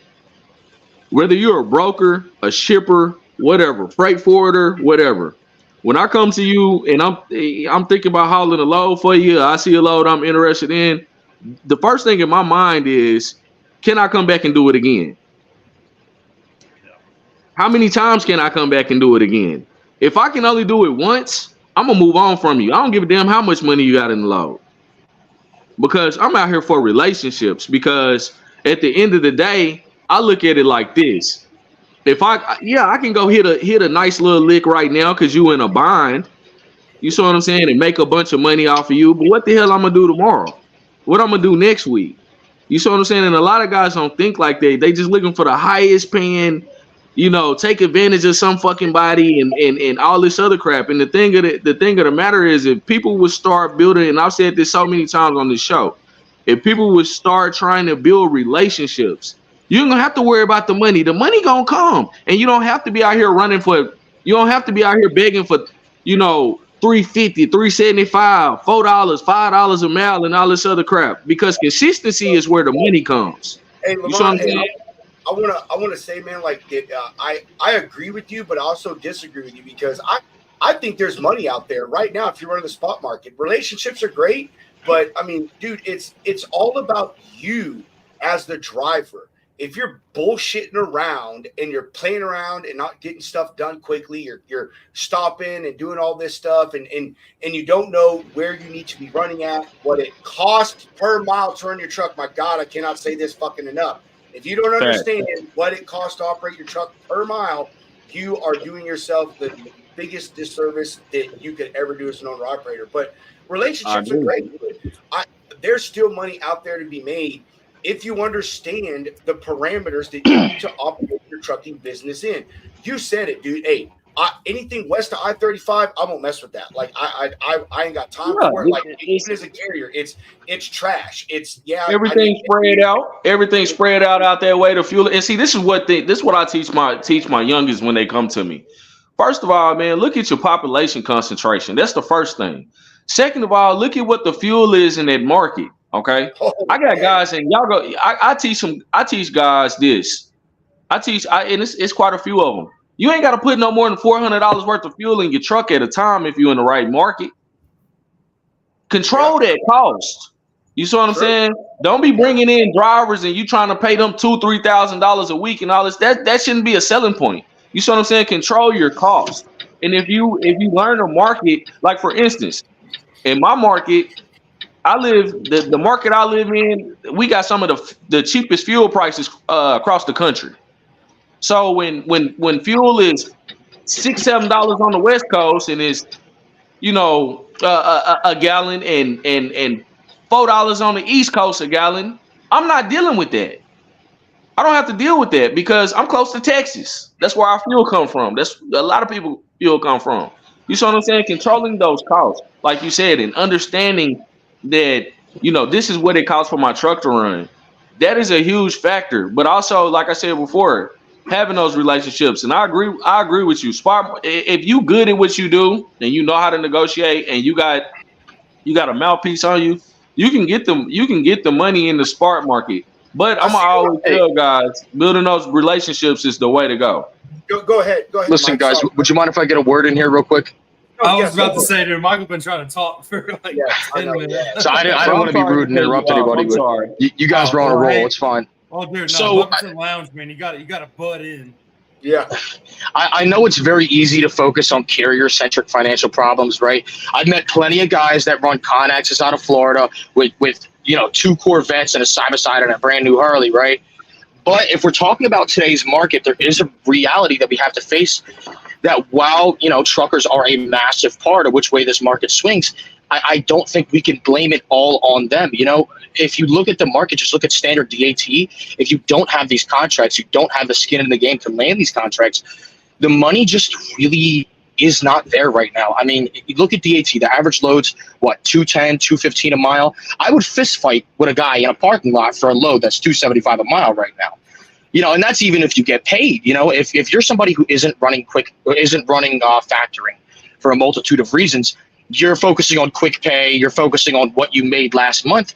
A lot of these brokers, you know, they're going to be like, oh, well, I know we're supposed to pay you in 7 days. Well, how about 9 days? How about 12 days? Or, oh, no, you damaged a trailer you borrowed from us. We're not going to pay you anything. Matter of fact, you owe us 12 grand. TQL owes me thousands of dollars because they made up some claim on a loadout trailer. They said it was damaged. What happened was the next guy who picked it up, he went in a place he wasn't supposed to go. Some of the tires popped. He damaged the rim or something because he kept driving on it, and they stuck that claim onto my load, onto me, onto my account. So it's been a back and forth battle. You know, I've had to put a bond out on their insurance, a claim out on their insurance bond. For truckers right now, there really is open warfare. Yes, being financially stable, financially responsible is the most important thing, right? It's a business first. It's not a truck.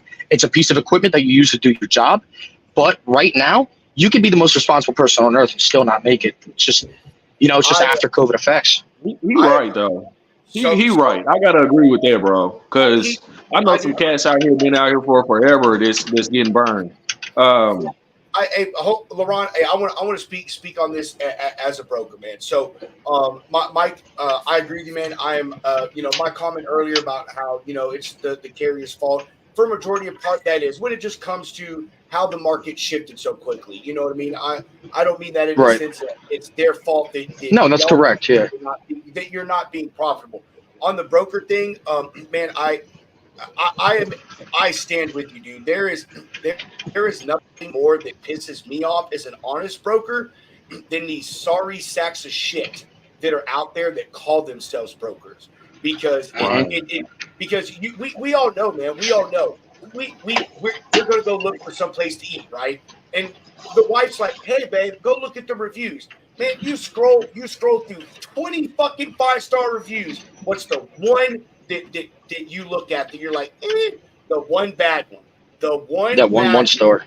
That's it. That one star, and you're like, oh man, like this part, you know, and that's the way it is with brokers, man. And it also is that way with carriers too. But, you know, we have these brokers out here, you know, talking about these ridiculous high margins and these shitty rates that they pay. And they talk about it like it's a good thing. And it's like, dude, hey, I get everybody wants to make their money and stuff, but we have to be fair and we have to treat each other fair. You know, like I can't do my business. Well, bro, when it goes back to the idea of those relationships, man, because and that's why I preach it, because you got shitty carriers out here, but you got shitty brokers too. Shitty brokers that don't want to pay, shitty brokers that are gonna lowball you and things like that. I mean, it kind of goes tit for tat. One thing I can tell you is one thing I would like to stop seeing in the industry, okay, is more brokers actually striving for their relationship instead of getting up every day shopping the freight. What's the point in that? And they shoot themselves in the foot doing that shit most of the time. You see what I'm saying? I want to give this little bit of advice to carriers, man. And this is something that when I was helping a buddy of mine with his truck company and stuff is what I like to do. Man, go do business with small and medium-sized brokers. Stay away from all these big fucking people. Like, I don't give a shit if LQT has a load on the board for $5.50 a fucking mile. You and I both know that is a risk doing business with someone like them, period. Or even Starland, same fucking thing. Go after these small, medium-sized brokers because they care. Like, they really do, man. If you think back on the people that you do business with, 99% of the time, I bet you're done better doing business with a broker that's got like 5 people working for him that's been in business for 2 years than you do working with some big corporation or whatever that's been around 20 years. I mean, we talk about relationships. The way that you build relationships are on a one-to-one basis. You know, I mean, me as a broker, dude, I have a few big customers, but honestly, my relationship with them goes no further than if I pick up their load on time and if my rate is better than anyone else. The best relationships I have are the small companies, bro. I mean, 5, 10, 20, 300, whatever people or something across an operation. And that's what it is. I just want to say that small and medium-sized brokers, they're going to treat you right because they depend on you just like you depend on them. So they take it forward. I'd like to ask you a question from a carrier to a broker. Yeah. What would you say from your perspective as an honest broker, right? As you say, what's an average reasonable amount off the top that a broker would take off a load, right? What's a decent percentage that is you wouldn't, You want to know my numbers, bro? Hey, Sure. my average percentage over the entire year of 2023 was 13.8%. My low end was around 9%.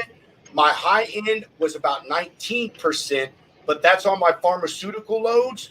And that's just because I rate him high because of the insurance requirements. And so, but 13.8% was my median average last year across all my loads. I run on average 100 plus loads a month. I could tell you want to know what I did in GP last year. I'll tell you what I fucking did in GP. You want to know what my gross sales, my gross profit? I'll tell you, but I don't give a shit, bro, because I have nothing to hide. I'm here to make money, and you're here to make money. But I don't fuck any carrier, bro. I don't. I just don't. Let me interject real quick, man. And I think we need to get that. That's a conversation we need to stop having. Is what the carrier's making and what the broker's making. It's really nobody's business at the end of the day. Okay, and what it really boils down to is it fair? Did you do good business? Okay, that's what it really boils down to. I agree. What is fair?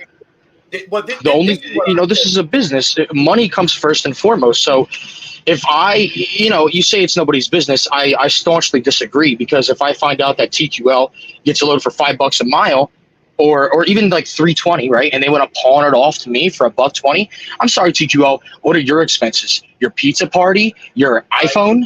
I'm running a semi truck. 13% is the most reasonable thing I have heard in such a long time.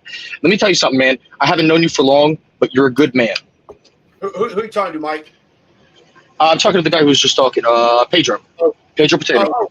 Thanks, bro. Hey, I appreciate it, man. I really appreciate it. And I want to say this to touch on what LaRon said and what you said. So I agree with LaRon that honestly, at the end of the day, it's none of a carrier's fucking business what I make. I mean, and this is why I say that. This is how I do business as a broker. When I rate a load for the data that I have, and I add $200-$300 onto it. Honestly, I don't rate with percentages. I don't add 13.8, which is my average. I don't. I add $200, $300, $400, and that's what I do.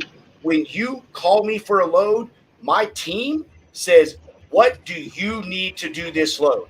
Now, if you say I need $1,200 and I've got $2,000 in it, do you think I'm going to say, oh man, I've got $2,000 and I'll give you another $400 fucking dollars and take that money out of my pocket? Bingo. Hey, I give you what you asked for. That's how I do business. Now, on the flip side, if you say, man, I need 1,800, and I'm like, bro, I only got 17 in it. I will negotiate with you. But dude, if you say, hey, I need 12, I'm like, all right, man, hey, cool, I can do 12. You know what I mean? But I'm also one of the very few brokers, man, that if I tell you and you say, hey, I need 18, I'm like, Mike, I got 17 in it, bro. Can you fucking do 16.50 for me, man? Just give me $50, broski. You know what I mean? I am honest. I have never lied to a carrier, not once.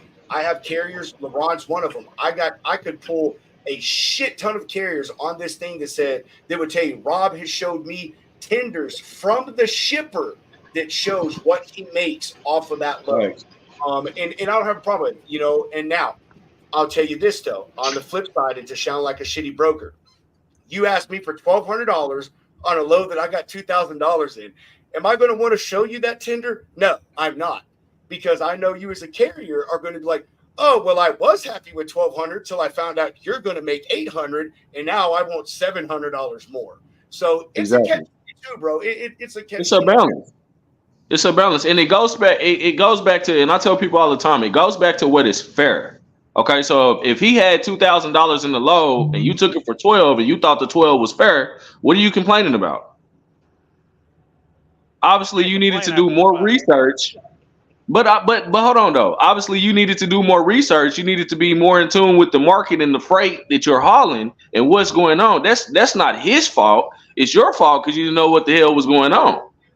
So we can't always just go back and drag the broker. Just like brokers just can't always come back and drag the carrier. And likewise for our shippers, it's about the knowledge. You see what I'm saying? It's about having an understanding of what's going on, you know. And like I said, people like you, I appreciate all day because you're creating tools out here to help people get a better understanding of what's going on. But at the same time, if you go out here and you get beat and you end up doing something for bottom dollar, you decided to do it. You had the choice to say, no, I'm going to move on to the next load, or I'm going to go sit my butt at home. You see what I'm saying? So we can't just always point the finger. You know, we can't just always point the finger and say, hey, it's his fault. It's his fault. We live in a capitalistic society. If a person got an opportunity to send a sausage, go ahead. I'm sorry. I didn't mean to cut you off. No, it's fine. What I was just going to say is quick. I'm not 100% placing the blame on brokers, right? Obviously, you know, brokers hate the carrier hates the broker. But there is a certain level of blame to be placed on both parts. But the fact of the matter is, you can't just sit your butt at home. You know, who's going to make that $1,200 a month truck payment when you do? Who's going to make your, $1,500 insurance payment? You got to be out there. You got to get rolling. Sometimes you just don't have a choice. But I think I kind of want to segue into something small. If you guys want to pick it up, that'd be great. What do you think about the standardization of the cost of shipping, right? The cost of transportation.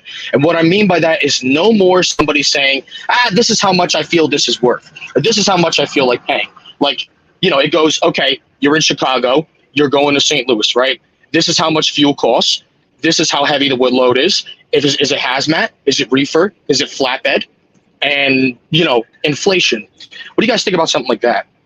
You can't do that. And I'm going to tell you why. Because, like, for instance, you get a guy that's been out here driving for, he's been a company driver for 2 years. He starts his business. He's been in business for 6 months. You're not going to get the same quality that you got that's been that you would get from a guy that's been out here pushing his business for 25, 30 years. You cannot do that. And see, the thing about it is, we're not all the same. We ain't equal. Every broker ain't equal, and every carrier ain't equal. You see what I'm saying? So you can't do a standard anything. You pay a person based on what you believe them to be able to do, and what they deliver, the service that they deliver. So I would never say that's not how the market works. When I put a load up on the market, I'm not going out to dinner with the trucker who's taking it. I'm not calling him. All I see is a company name, how long he's been in business, and how much insurance he has. There's no personal connection. And I understand there is merit to what you're saying. Some truckers are much more professional than others. But there's you have to dig deeper than that, though, my guy. Like, for instance, Let me interject. Hey, hold on, Rock, because we're honestly making this way more complicated than it needs to be. I love when people bring this up, and here's the example that I use right here. How long has minimum wage been $7.25 an hour? Think about that shit. Everybody wants to standardize the cost of shipping, fucking great, fantastic. Let's do it right now today. But in 2 years or 3 years or 5 years, when we all have to come back to the table to adjust that cost, what do you think it's going to take to do that? Do you think that all the shippers and all the brokers and all the carriers are going to be hop, skip, jump in a fucking hurry to come back to the board and negotiate something? No, because eventually it's going to swing in one person's direction. And exactly. And I will touch and say that the free market is the best market. It really is. And I'm not saying that as a broker. I'm saying that as a consumer, because you're right, whether you're a shipper or a carrier or a broker, to shop around and find rate, then that's private. Now, I will say this. Am I up for the idea for there to be like a minimum rate per mile? Like there's a minimum wage? Yeah, I think that could be definitely something that could be talked about. And me personally, I think something like $250 a mile, $240 miles, a good place to start. I mean, it is with the current market conditions, the way fuel is fluctuating. Now, that I would be open to, but if you start standardizing lanes, this is not the 1960s and the 1970s no more, where there's only like 300,000 truck drivers on the road. There's millions. And so when you start trying to standardize stuff like that, man, again, I just say, how long has the minimum wage been at $7.25 an hour? That is the Yeah, exact Well, condition. minimum You wage cannot- doesn't follow inflation. We can factor in inflationary rates. We can factor in the price of fuel, everything. I think if we standardize rates, that would take away a serious amount of variation that happens in the market. I mean, we were just saying earlier how much of a fault lays on the on these new drivers out here who don't understand anything about the market. They don't know what to say no to. They don't know how to say no. So they're just saying yes to everything, and it drives the price down for carriers. At that point, the only thing that would affect the price of shipping would be the cost it takes to operate the equipment, and how much the brokers take. This isn't like me placing blame. It's just how it is. Like you go to UPS, UPS doesn't ask you how much you want to pay when you ship. They tell you how much it's going to be.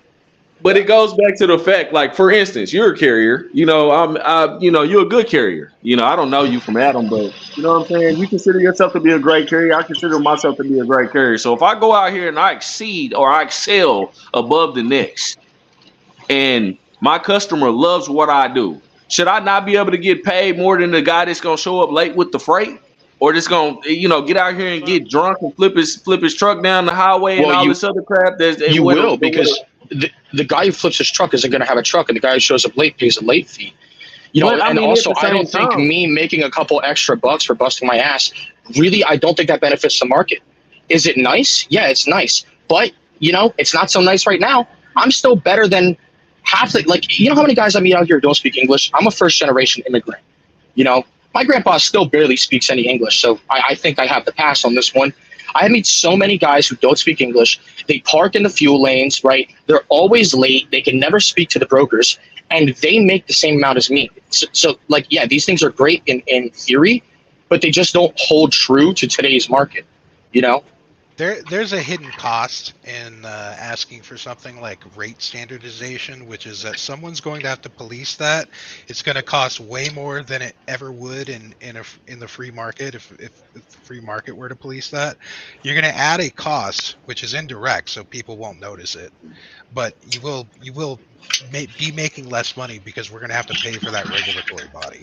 It's not cost free to do that type of stuff. And if the government has a track record that just makes me think we don't want them to do that. The free market is good because everybody has different costs. Everybody's in a different situation. And I kind of think back a couple years ago when we were playing games with the brokers, because nobody would have been having this conversation 3 years ago. 3 years ago, we used to call up a broker. We would beat them up and make them come up $200 and be like, I don't want it. And then we'd hang up because we know they'd call us back. It used to be a carrier's market. So, and that's just the reality of it, man. Like, just because times get bad, for your side of the playing field, we can't. And here, let me say it like this: we go to a standardized market. Okay, so what happens when the market is increases and the money is flowing? But you over here and you didn't agree to this bottom dollar. Okay, what happens then? You see what I'm saying? To me, it takes the value away, the individual value away. You see what I'm saying? And at the end of the day, we're all individuals. So no, I'm not gonna do because I don't do the same job as player B and player C. You see what I'm saying? I'm player A. I deserve to get top dollar. And if I can't perform on that level, then no, I don't deserve to get top dollar. You see what I'm saying? To me, you're taking the initiative away. You see what I'm saying? Because it's like putting everybody in the same corner and being like, hey, no matter what you do, how you perform, we're gonna all pay you the same, bro. This ain't communism. And what about, No, that's not true. If you're late, you're late. If you damage the load, you damage the load. Also, that instead of still exists, you can still reach out. If you're such a good driver, right? Let's say you're an incredible driver. You're a really nice guy, super respectful. You are always there on time, right? And this shipper's like, man, I love you. Guess what? I want to sign a contract with you. And because I love you so much, I want to pay you more than everybody else because I want you to be the guy. Every time I need something moved, I want you to touch it. That's the incentive. Contracts exist now, and they could still exist. It would still be a free market, but trucking is one of the only markets I know that has no baseline. It has nothing to stand on. How much people feel like paying. we both know that. We both know it's not gonna go that way though, because if you in a standardized market, bro, you're in a standardized market. What's gonna end up happening is that shipper's not gonna fool with you because you provide an excellent service and they love your service. What they gonna always look at is the price point. Okay, I can go get Joe Blow to go out here and run. You see what I'm saying?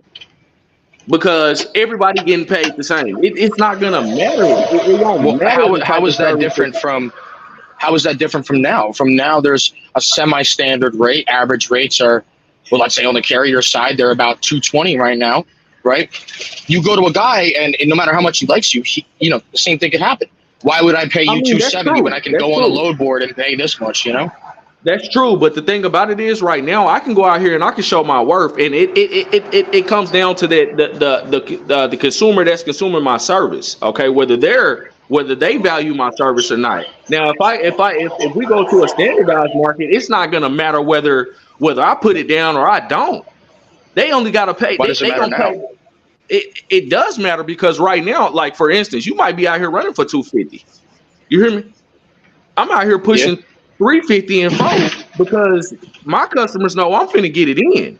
They know all you got to do is, hey, Mr. Batiste, I got this load ready, and they ain't ever even got to talk to me no more. The load is everything is taken care of. You see what I'm saying? But you put us all on the standardized, bro. You can't put us all in the same room.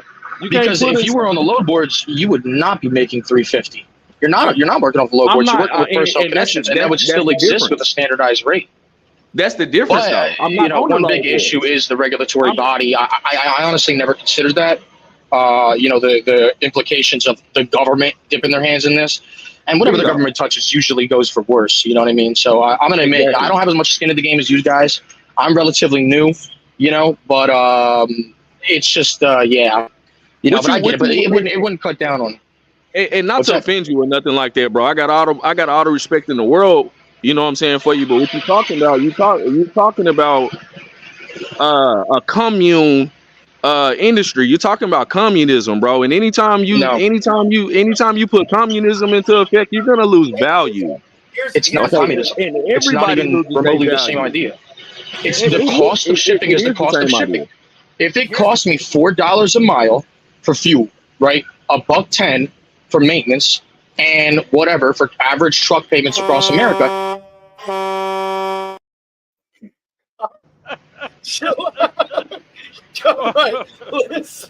I love this conversation. I do. I really do. Man, we ain't used to having it in a long time, bro. All right. Hey, I think that we can honestly possibly come to agree on this thing. When we can keep debating it, I just want to say that I think this is the part we can agree on is when it comes to any type of regulation or control or setting rates or parameters or anything, we all know who is the first person to jump on that fucking boat, and it's the government. And when has the government ever done anything the right way and it worked out for the American worker? Not whether you're a truck driver or exactly. And that's the thing, man. So here's the deal is that's why I brought up the minimum wage thing was it had to do with that too, is because when we start standardizing this, it's not going to be like a nationwide union and Teamsters is going to come in and they're all going to start talking to everybody. It's going to be so big of a deal that the government is going to get involved like they do with everything because they're going to dispatch or Dev brought it up. They're going to find a way to make money off this by processing some fee or something for you to be a part of something to get this certain rate. They're going to control it and they're going to screw it up. And they're going to do it like they do the minimum wage, just like they do the interest rates, just like they do every single thing they touch. They're going to ruin it. And it is going to take all of our ability to play the game, whether it be fairly or not fair or unfairly. They're going to take that away from us. And then, just like with the fraud thing, fucking prime example. Who is the one solving that problem? It's not the government. It's all of us. It's the logistics lounge. It's the logistics lounge with Freight Fraud Fighter Friday. it's all of you carriers out there putting on blast these double brokers. Like, the government knows this is an issue. They're not doing shit about it. Why? And you want to know why? Because there's no way for them to make money off of it. All these issues, the parking thing, they're not doing shit about parking for y'all. Who's doing it? People like Evan Shelley and Truck Parking Club and these other parking organizations out there. So that, to me, should be the biggest driver to not do certain things, and this being one of them, because it's a prime avenue for the government to get involved and put their 2 cents in. And we all know they fuck that up every single time. It doesn't matter what it is. They never get it right. They never take they're not going to take the carrier's advice. It's going to be a bunch of suit and tie morons that have never driven a truck, don't know fucking shit about the industry. Like Uncle if I could piggyback off of you real quick, the thing about it is we got to get away from this idea of equality. Equality don't exist. We have what's called equity. Okay, if each individual has equity, that we're not all equal. Okay, and because we're not all equal, we're not gonna all go out here and operate the same. Therefore, we can't all be compensated the same. You see what I'm saying? You pay a man for his equity, not this whole idea of equality. There's no such thing as equality. We're not equal. There are some things that you're better at than I am, and there are some things that I'm better at than you. And I deserve to be compensated for what I'm better than at you, and likewise. You see what I'm saying? This whole thing, this equality bullshit is what's got our whole nation messed up in the first place. Oh, we're all equal. We're not equal. Some people can't put their damn shoes on. I love LeRon. Oh, LeRon. Man, if we ever get canceled, it's going to be because of Crawdad King. Not oh man. Oh, I fucking love it. Can I JB, touch on something real quick? Hey, I want to hear your take on it, JB. I love the conversation back and forth. It was fire. I was just like, there ain't no way I'm trying to jump in right now. But like, you know, I don't agree with standardizing it, because you got to standardize everything else in the process. You know, fuel is different throughout the entire United States. It's different in multiple locations in one state. No one place is the same. Then you got to standardize detention. You got to standardize layover, and this, that, and the third. You got to try to do all that stuff. All that's going to do is drive the price up of everything. So, I mean, even like, I don't ever want to hire another W-2 employee. That's not what I was. Expensive as hell. Go ahead. What I was saying is the price would be based on the cost of operation per run. So what I'm saying is, I'm not saying like everybody gets $5 a mile, everyone's right. But I'm saying my truck costs this much to run. I should legally, I don't know. See, that's where the problem is, right? The only way to enforce this, the only way to actually make this anything better than a decent pipe dream would be to add in the word legally, and that's where it all falls apart. Right, 100%. I don't think it's a bad idea, but unless we can implement it in a different, unless there was like one unified website that everybody used and it just told you how much it was going to cost instead of you getting to ask or even say how much. It's kind of the only way, but as of now, it's kind of no point talking about this, right? It's well, bro, put it into focus. Put it into focus. Let's go into another arena, right? So you go to the doctor, right? You got diabetes, right? And you know what I'm saying? The doctor that you going to, he's excellent. He's treating you. You're getting better. Everything is good. You see what I'm saying? Does he deserve to get the same amount of money or the same compensation as the doctor that's out here, and all his patients, they got their left foot cut off? I'm not saying that he deserves to get paid more. What I'm saying is he at least deserves to make enough to keep his lights on. No, he don't. His patients got their left foot cut off. His ass deserves to be out of business. No. The doctor who does better. Yeah, the guy who cuts legs off, sure, and the drunk truck driver who flips his truck, obviously. But I'm not talking about that. I'm talking about the average competent person.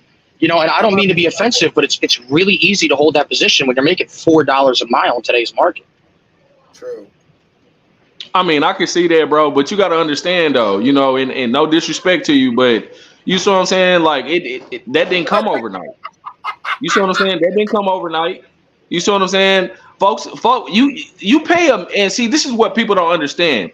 You don't pay a person for the job that they do. That's not really what you're paying them for. Even when you go to the mechanic, you're not paying him for the job. You're paying him for his experience. LeRon, can you hear me? Yes, ma'am. You know when you say no disrespect, you know automatically you about to disrespect someone, right?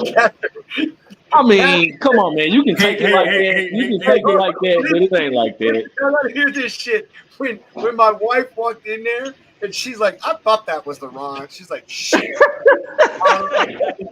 She's like, Hey, come on, Catherine. You know I ain't mean it. I don't mean no harm. I'm just, you know what I'm saying. I'm just laying out my perspective. When I came in, I said, "Oh God, Pastor LaRon gone." Pastor LaRon, that's it. Hey, you know what? Actually, that ain't even LaRon. That's my alter ego, Boss Leroy. You fucking fool, man. Oh my God, dude. Mike, dude, man, hey, that was a super, super invigorating fucking conversation, like topic, man. Like, that's, hey, I appreciate you bringing that up, man. Like seriously, it's touched on a lot. Michael, you know it is, man. I hear it every single day because they say the same thing about the brokers. Oh, hey, brokers should have a set margin, and I say, okay, cool. Well, let's set the margin. Let's just say we set it at 10%. So on $1,000 load, I make $100, but on a $5,000 load and a $6,000 load, you know what I mean? It's like, hey, I don't know. I love it because it goes on both sides of the aisle. People say it for us, people say it for y'all. Mike, I don't know how long you've been doing this, man, or been in the industry. I mean, I'm not. That really doesn't matter in a way to me, but I don't know. I think it really is the wrong way to go, man. When you start trying to do things like that, it hurts. It hurts stuff, man. The free market, honestly, is the best market. People allowed to set their price, and I know it sucks, man. And I know you as a carrier, LaRon as a carrier, and JB as a carrier. It's like, hey, we just want to be paid fairly. And I will end this conversation with this. Fuck what you heard. The one and only person that controls the rate market is the shipper. Yes, there are brokers out there, mega brokers, the 3-letter monsters, as we like to call them, and the 4-letter monsters, whatever. That are out there that do the bullshit. They have to make 30 or 40% off the load or whatever, but we're taking them out of the equation. Shippers control the market, and here's why. I could go to you, Michael, or you, Ron, or you, JB, and say, what do you need to run this lane? And you as a carrier, all of you say, well, I need $3,000. All right, cool. I go back to my customer and I say 3,200, and they're like, well, so-and-so's got a carrier that'll do it for 27. So, like, customers control it, shippers control it because they control who gets the freight. That is the main focus of this thing. And I really don't think that standardization is going to do everything because, I just don't, man. Shippers, they'll find a workaround. Brokers, they'll find a workaround. Carriers, they'll find a workaround. Fuck around and tell a carrier that's used to making $3, $3.50 a mile on a lane that now, because of standardization, they're going to make $2.50, that they're going to be running that lane next week. The hell they are. And then, I'm getting out the game. I'm gonna let you know. I'm gonna get out. If every load out here pay $2.50 amount, bro, I'm out the game. I don't even want to do it no more. It's not every load. It's a minimum, right? It's not that, like, it doesn't factor in how much money you're going to make, but you can't ever charge a trucker less than what it would cost them in fuel. No, plus a couple extra percentage. People do. I'm 100%, People do what you're talking. But let's also, and then I really kind of want to move on to this because I think we're kind of beating a dead horse at this point. But just think about it. But let's make this. Let's say this one thing. All right, say that Houston to Atlanta is paying fucking buku dollars, right? Dallas to Atlanta, it's paying okay. All right, we're talking about paying a carrier what they want, standardized rate, mile, fuel. I don't give a fuck. However you want to put it in perspective. Now, every carrier sees, oh, well, Houston is running at $700 more than what this Dallas to Atlanta has. Well, fuck, it's only a 260-mile difference for me just to drive down to Houston. So now you're going to have drivers looking for the most profitable lanes across the markets, and they're going to all start flooding it. So when you had 500 carriers per one lane, now you're going to have 1,000 and 2,000 and 1,500. And then the other lanes that don't pay so much but is still important freight, drivers aren't going to want to do, and then freight in the supply chain in the market.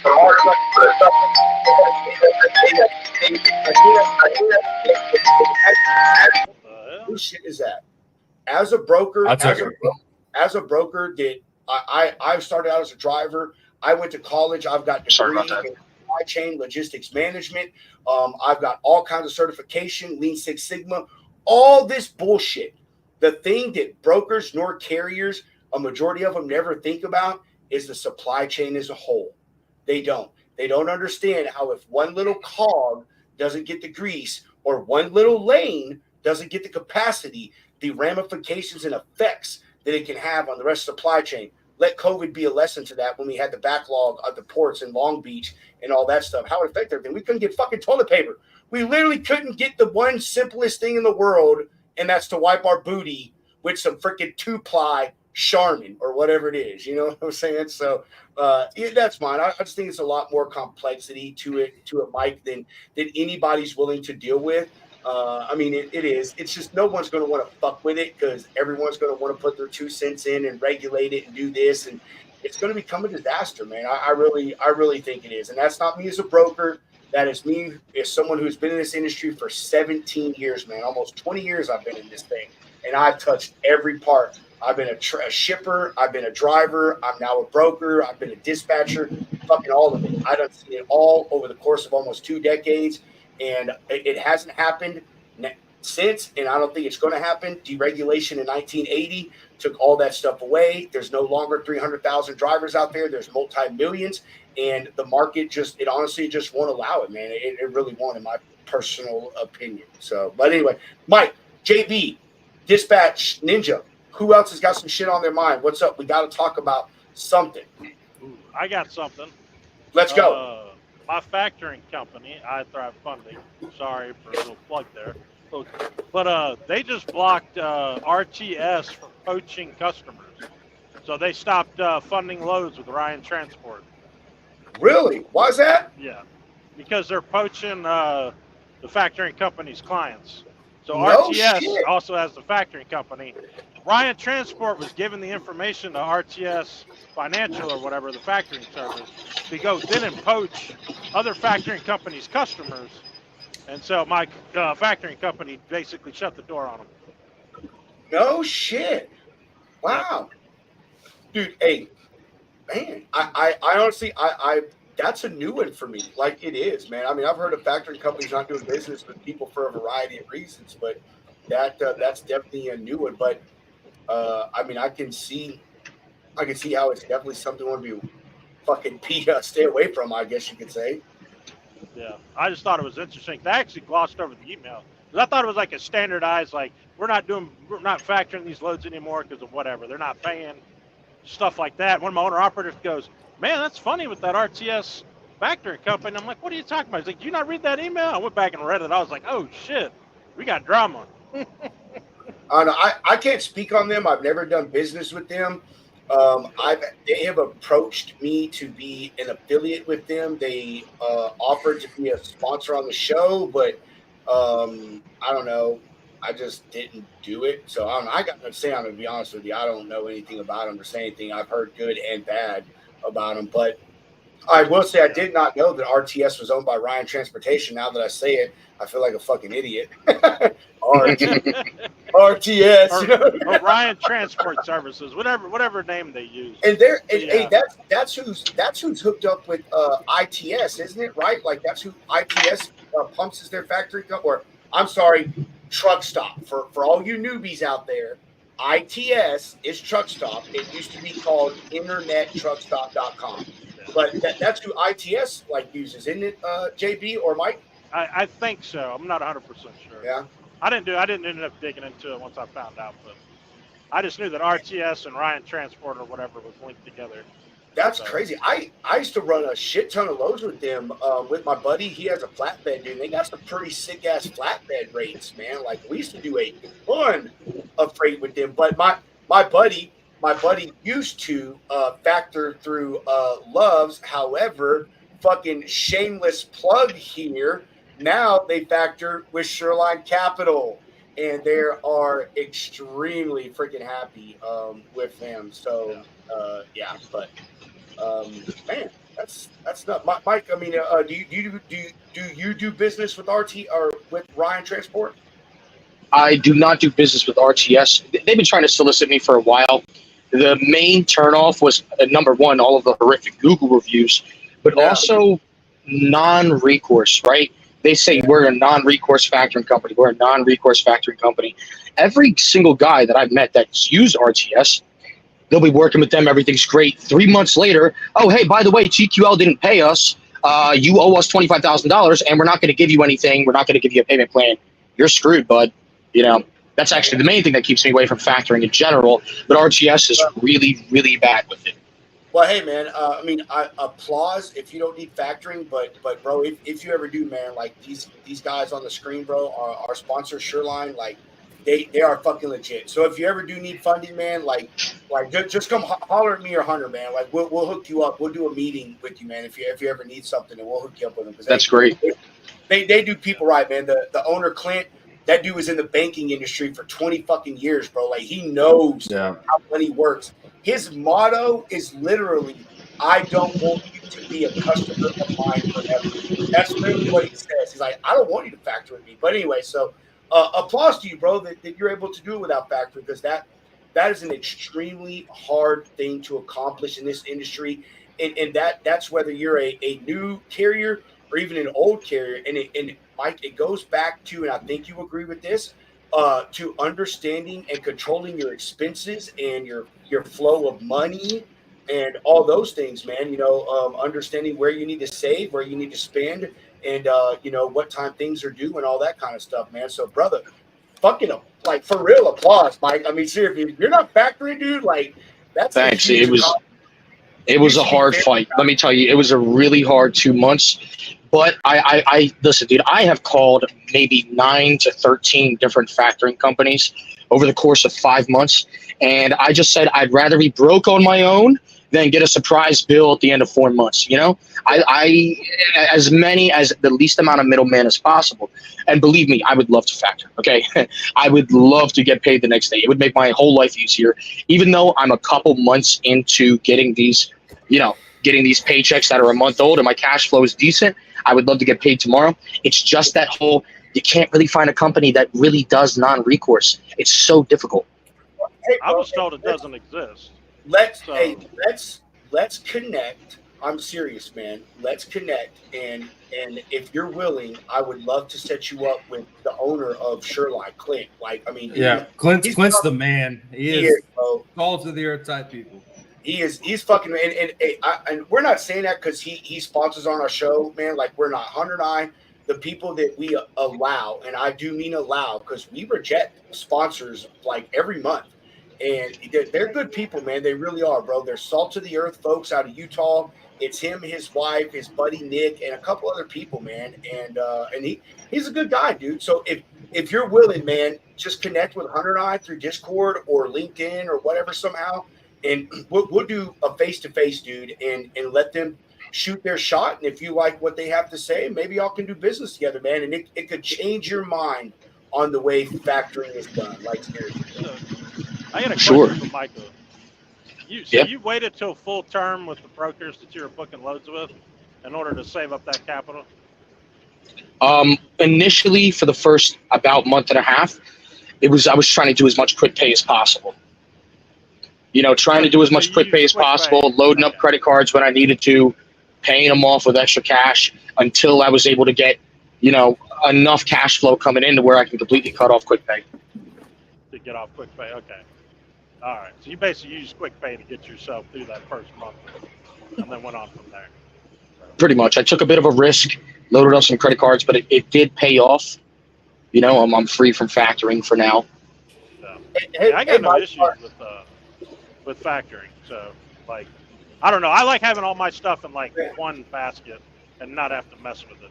My factoring company works with me on, like, if we have something that gets kicked back and you got to pay for, they won't take it all out at once. Or they'll give you a heads up and be like, hey, we're going to take 25% of whatever your invoices are to pay back this load over, like, the next couple of weeks. See, that's fine. that's totally fine. If you want to do a payment plan, I'm not expecting you to just front the cash for my business so I can run my business. That's your money. It's my business. You know what I mean? But like, if you don't get paid 30 grand, don't expect me to chunk up 30 grand overnight. I just can't do business like that. But if you're like, hey, listen, we got shafted. We gave you money that we didn't get. Let's do a little payment plan. Let's help me help you. That's fine. Hey, and that can work, but most companies don't do that. Semi personal question, and you do not have to answer it if you don't want to, man. But your business account, man. Do you have yourself? Is it some kind of yielding account? Like, do you have some kind of percentage backing all the money that you have in your capital account, or do you split your money up between like a checking and a high yield savings to help build that capital that you have right now? Yeah, that's pretty much what I do. That's fucking God. So I'll tell you something. I talked to a carrier a long time ago, man. I mean, years and years and years ago. Before I ever got into brokerage, still a driver, I was thinking about becoming an owner operator, and I was asking this guy like about the ins and outs of money flow and all that stuff like that. And he had told me, he said, man, he said, the best thing to do as a carrier, he said, to build up your capital and be completely self-sufficient, he's like, is to, first get yourself in a place to do that. And he actually said, quick pay is how you do it. He said, you get your plan of all your expenses, all that stuff. You set yourself a weekly salary. Hey, I pay myself $1,500 a week, whatever it is. These are my expenses. You get quick pay. You do that. All the money left over, even if it's $5, you keep putting to an account. Here's what he does: is he uses cash back credit cards with the fucking extremely high cash back percentages, and all business accounts. He does all of his stuff off of these credit cards with like 2, 3, 4, 5% cash back, $20,000-$30,000 limits, almost maxes them out, gets paid, pays them off, and then he gets like a 5% return on like all the money he spent. And I'm like, dude, like, and he's like, man, he's like, it sounds stupid because you're using a credit card. He's like, but once you have an understanding of your money flow and how your expenses and all that stuff works, he's like, dude, you put it on there, you pay it off, and he's like, not only do you get free money, he said, but it helps you build your business credit. So he's like, dude, he would tell me, he said, when I go buy a truck, he's like, I don't buy anything used, and he didn't. He had a really nice Peterbilt, but he's like, man, he's like, I have stellar business credit because I put everything on business credit cards and I pay them off. And he's like, so any loan I want, any factoring or any financing, no one questions me on it. And I was like, dude, that is the smartest shit. Not only are you getting free money, but you're building your business credit at the same freaking time. Whether that works for everybody, I don't know, but it was the smartest piece of financial advice that I think I've ever heard from a person that doesn't do factoring. Yeah, it's pretty much all of that sounds super smart stuff. I'm doing now to try to build my on the side, besides my businesses I run whenever I'm home, is just loading my up, this Roth IRA up, and trying to dump like a JP Morgan. I think the yield now is like paid out monthly installments. That's what's up, man. And you got to think about it. Once you start getting 20, 30, 40, 50, 100 grand, like that Warren Buffett, a lot of people don't understand it. The way that Warren Buffett became as rich as he is was off of compounding interest. And what that is I have X amount of dollars in an account, and that account yields an X amount of percentage, my interest. And instead of taking that interest and spending it, I put that interest back into the same thing, add to the money in the account. So then when I get paid next time, I'm not getting paid on 100,000, I'm getting paid on 150,000. And that's the way you do it, man, is to get those yields, keep that money in there, and just keep allowing it to grow and fluctuate, man. Yeah, so I don't know. But I'm telling you, bro, I'd be a badass owner operator, bro. I would. But I would be the most horrible fucking boss because of someone that was a driver. I'd be like, bitch, why are you not driving 650 miles in a day? Well, I can't do it. The hell you can't. I did it on an ELD. You better be driving 650 miles a day. Right.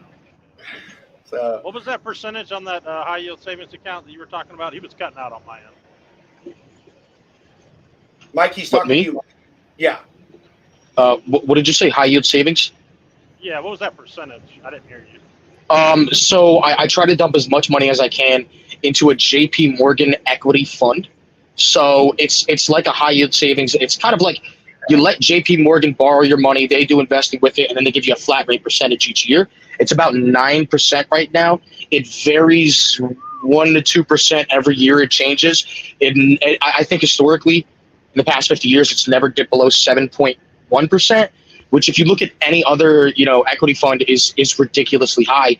Also, your monthly payments, you get monthly payments. Most want to give you quarterly payments. You're talking about Jeppy. Bro. You and I need to talk because I got my shit through Charles Schwab. Like, I like what you're saying. Talk to Dev. Dev taught me everything I know. I don't know shit. So Jeppy is an ETF that's sort of like the S&P 500, but it's got the top dividend stocks, sort of like SCHD, which is a Charles Schwab dividend ETF. But Jeppy's cool because they make money off volatility, so they have some trading in the portfolio, and they are paying out monthly compounding around 8%. It's pretty good. Damn. But I don't know what's going to happen with that. So I have a lot of my money in CIT, and I'm making hundreds of dollars a month in compounding interest. CIT's paying 5%. I'll tell you, this is on a personal side, but one of my favorite investing tools right now is fucking Acorns. I love that shit. Dude, I got that thing attached to every single bank account that I have. I do roundups. I'm on the most riskiest fucking investment platform that they offer. I love Acorns. I have a Charles Schwab. I'm big into index funds. My dad is a huge investor, and he's like, hey, if you're talking about making money long term, index funds is where you want to be. However, I do Charles Schwab. I'm looking more into their stuff because they offer all kinds of like stock slices, and I can diversify into like ATFs and stuff. But I'm not too much of a finance guy, so I haven't explored it so much because I don't want to screw myself. But I like that. What did you say? Damn it, not Chase. Was it Chase, Mike? What were you saying? Jeppy. JP Morgan's. Yeah, JP Morgan. Jeff. Yeah. Hey, one of you, Michael or Dev, like, man, give me some info on that, bro, because I'm all about diversification, man. If we're talking about like returns like that, I will move some money around from an account to get involved with something like that. That's what I'm talking about, man. Yeah, Dev would be the man to do it. I mean, everything I know comes from him. This guy, he's a wellspring. Yeah. Oh, so you and Dev know each other? Yeah. Here and there, He said, I won't admit it. Damn, Dev, that's sad. Well, I don't want to attach my big mouth to his good product, We found each other in one of those backroom hacker discords. That's cool, bro. Aw. Yeah. One that was off to the side. He said, "Oh." I was like, "You're a trucker?" And then there's like two other truckers in there, and I was like, "What the hell is going on?" That's called the glory hole, my man. That's what that was the back of the Flying J dumpster. Out, man. I don't know what that place is. Lights on for giving, lights off for receiving. 10-4, good buddy. Need a hand? Oh my God. Oh, Hunter, what's the mark? 2 hour mark, Hunter. 2 hours and 8 minutes. Remember that mark. Write that down. 2 hours and 8 minutes. No, dude. Hunter and I are doing this, man. We're starting to take marks on like funny ass breakout funny moments, and we're gonna make reels off of them and shit, dude. So Hunter and I are like taking tick marks and shit, so we can make. Well, I'm getting canceled. He said lights on for receiving, lights on. Oh my God. Baby, you're just getting started, man. That's how you get the publicity, man. You got to be a little off kilter. LinkedIn is. Then I got to now run the over a wild bunch west. of liberals because I said glory hole or something. I don't know. Yeah. It's all hypothetical. It's hypothetical. All right? We're just joking. We're just joking. That word keeps popping up a lot this week. I've been using that word a lot with my owner operators. Hypothetically, they're like, "Would you shut the fuck up?" Well, hey, I'm gonna see if I can get these two fucking guys that are on Facebook chiming back on my article. So I posted a news article today that if y'all follow us, you already saw it, but it talks about how much money freight brokers are really making off truckers. And I posted it because it's like the fourth, fifth, sixth, 10th article that I have seen with the exact data. And it says that the median average margin for a broker is between 13 and 15%. And the place that wrote the article was actually overdrive.com, which is a carrier focused journalist agency. So I'm gonna see if I can I'm gonna get these guys on here, bro, because they've been going back and forth all fucking day long, dude. Oh man, I wonder if I can get them on here. This would be so Are you gonna get them on right now? I'm gonna try. I'm gonna try. All right. Well, hey, while we're at it, I'm going to do a shameless plug. So back on my Zamboni kick, I just found out that for a low cost of $150 donation, you can put Hunter Woodfin, the Freight Hound, on a Zamboni at a Predators game. So if anybody wants to be a sponsor, hit me up. I'm going to get on the ice and do a live interview. Do you think Zamboni drivers need CDLs? Oh my fucking god. No, I looked But I am up Zamboni disappointed you're school, a dude. They have them Predators in Canada. He said Dude, get out of here. I was a Thrashers fan growing up, and then they sold them to Winnipeg. So I'm whatever, man. What are you a hockey guy, JB? I like the Carolina. I'm not a huge Carolina Hurricanes fan. I'm more of like the AHL. I'm more of a Charlotte Checkers fan. So okay. When you mentioned the Zamboni rides, it just reminds me of our local team, and they'd be giving out Zamboni rides. Dude. Like, I bet I could elbow that guy right off that Zamboni and take off, you know what I'm saying? It'll never catch me. But yeah, dude. I mean, when I was living in Georgia, we had the Gwinnett Gladiators, and we used to go there all the time when I was a kid. And dude, it's just for the fights. I love that. It's just they play harder, man. It's better hockey. Oh, 100%. Like, there's like the lower tier underneath the AHL. There's like the ECHL. So we got like the Greenville Swamp Rabbits, and then up in Greensboro we have like the Thunderbirds. That right there, if you want to go see some hockey fights, holy shit, go see the. Yeah, that's semi-pro. Yeah, it's semi-pro. Them motherfuckers are. Yeah, I don't think we have the AHL here, but we might. I don't know. We got like a bunch of beer leagues and shit. Like, you got to see who your affiliate is. So Charlotte Checkers used to be the affiliate for the Hurricanes. They lost the affiliate, and they ended up going to the Chicago Wolves, which were an affiliate of the Blackhawks and the Hurricanes. So they would draw from both. Yeah, so we lost our affiliate. We ended up being an affiliate for the Florida Panthers. Hated that. Yeah, ours is the Milwaukee Admirals. Yeah, there you go. Random as shit, but let's see. AHL team in Nashville.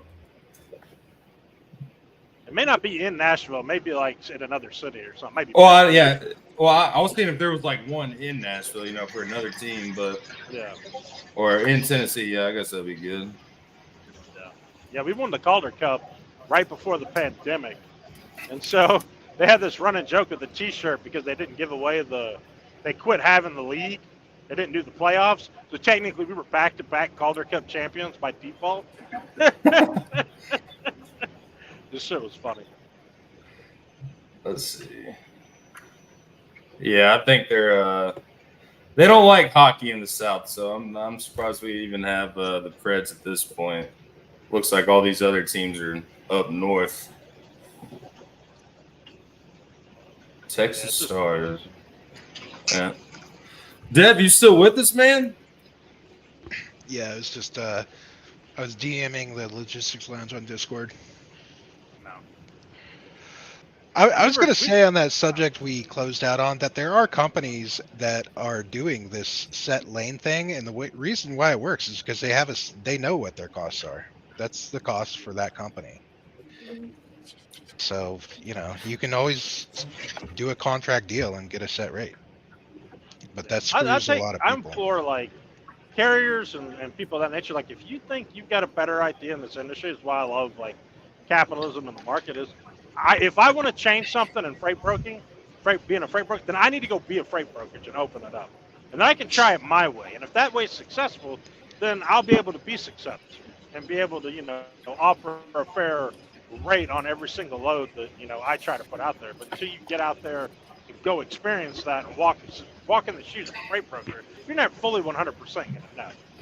Yeah, and then there's this there's a sinister thing that the costs are abstracted away from the people paying them, and it's difficult for people to look through abstractions because it takes time and thinking. So it's like if you think about things like corporate taxes is a cost. Who pays them? The customers pay them. So someone thinks that they're busting out Amazon by leveling a bunch of taxes on them, but in fact you're paying for them when you buy from Amazon, and every company that you buy from, they're paying those corporate taxes, which raises their costs. So at the end of the day, corporation doesn't have hands, can't pay for shit. And it's kind of the same way with this what we would have as a regulatory body is, someone has to police this stuff. If you cannot get to zero, like in terms of cost of who's going to police this pricing, you're already losing. The reason why these free markets exist is because if you were to try to control every little part of a market, because it's just variables on top of variables, and it's a huge multiplication problem, you'd go bankrupt trying to control everything. That's why we have these markets. So I just wanted to put that out there. People need to think about the costs that are being abstracted away from them, because you're not going to get something for nothing. You get the illusion of it. The government's never gonna. They can't even do their own job that they have now, and that's what's sad, because there's things that they're supposed to be regulating now that they're not doing. And the thing is, we're not going to be talking about this. We're not going to be talking about this when rates are good again. This is it's waves. There's waves, and we need to make a moving average and account for that. So savings is a good idea. We have a trucker that keeps loading up these credit cards, and I'm like, bro, you're paying 20%. What the fuck are you doing? I had one of my guys do that. He was paying for fuel. He was like, man, I'm going to use my credit card, and I'm going to get these bonus points and all this cash back stuff. And he's using it. And then all of a sudden, he had 2 trucks. So he's paying for fuel for both trucks, and he's been paying the bill. And then all of a sudden, truck number 1 breaks down. All right, well, I'm going to hold off. I'm just going to make the minimum payment. Then truck number 2 breaks down. Oh, well, I got to keep making the minimum payment. I got to pay, keep swiping money and spending money on fixing shit. Before he knows it, he's about to go under. He can't pay his bills. He done racked up so much debt that he doesn't have any money. I was like, I told you not to do that. You didn't listen. That goes into another one of those like cost things that Deb is talking about, man. Like I talked about the card thing, but like, my assumption is that guy had very low interest rates, and obviously that's the only reason it makes sense. And of course, if you pay it off each time, you don't do that. But man, that's one of those unforeseen costs, man. They get on these, fuel credit cards or other credit cards and start doing stuff, and they're like, oh, well, this, this, that, and the third. But like you said, they don't think about, oh, well, I have a $10,000 credit limit, but my interest rate is 20%. You know what I mean? It's like, dude, you're really doing yourself a disservice in the end, because any money they would be making as bonus points or cash back is really just eaten up by them making the minimum payment and dealing with the interest rate.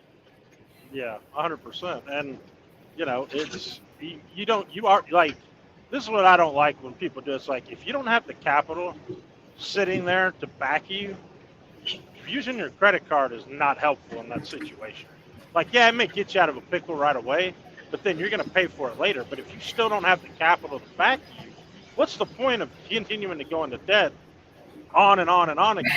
Like, all you're doing is hurting yourself in the long run, period. Like, I pay for cash for fuel. I do have one, I got 2. I haven't picked the other one up yet, but I got an RTS fuel card. Okay. I use it. It comes out every week. It's just like a Pilot Flying J fuel card. I'm okay with that. The money comes out every Friday, like clockwork. Right. That's perfectly acceptable. But you can't be carrying on with all these purchases of using credit cards. Like, when I first got in the industry, drivers would lie, brag, like, oh, I ain't worried about breaking down. I got my $10,000 credit card. Like, you're broke. That's what you're telling me. Like, plain and simple, you're broke and stupid. Oh yeah. Oh yeah. 10 grand. What's that gonna get you? 2 tires and an oil change, buddy. That ain't gonna get you nothing but broke.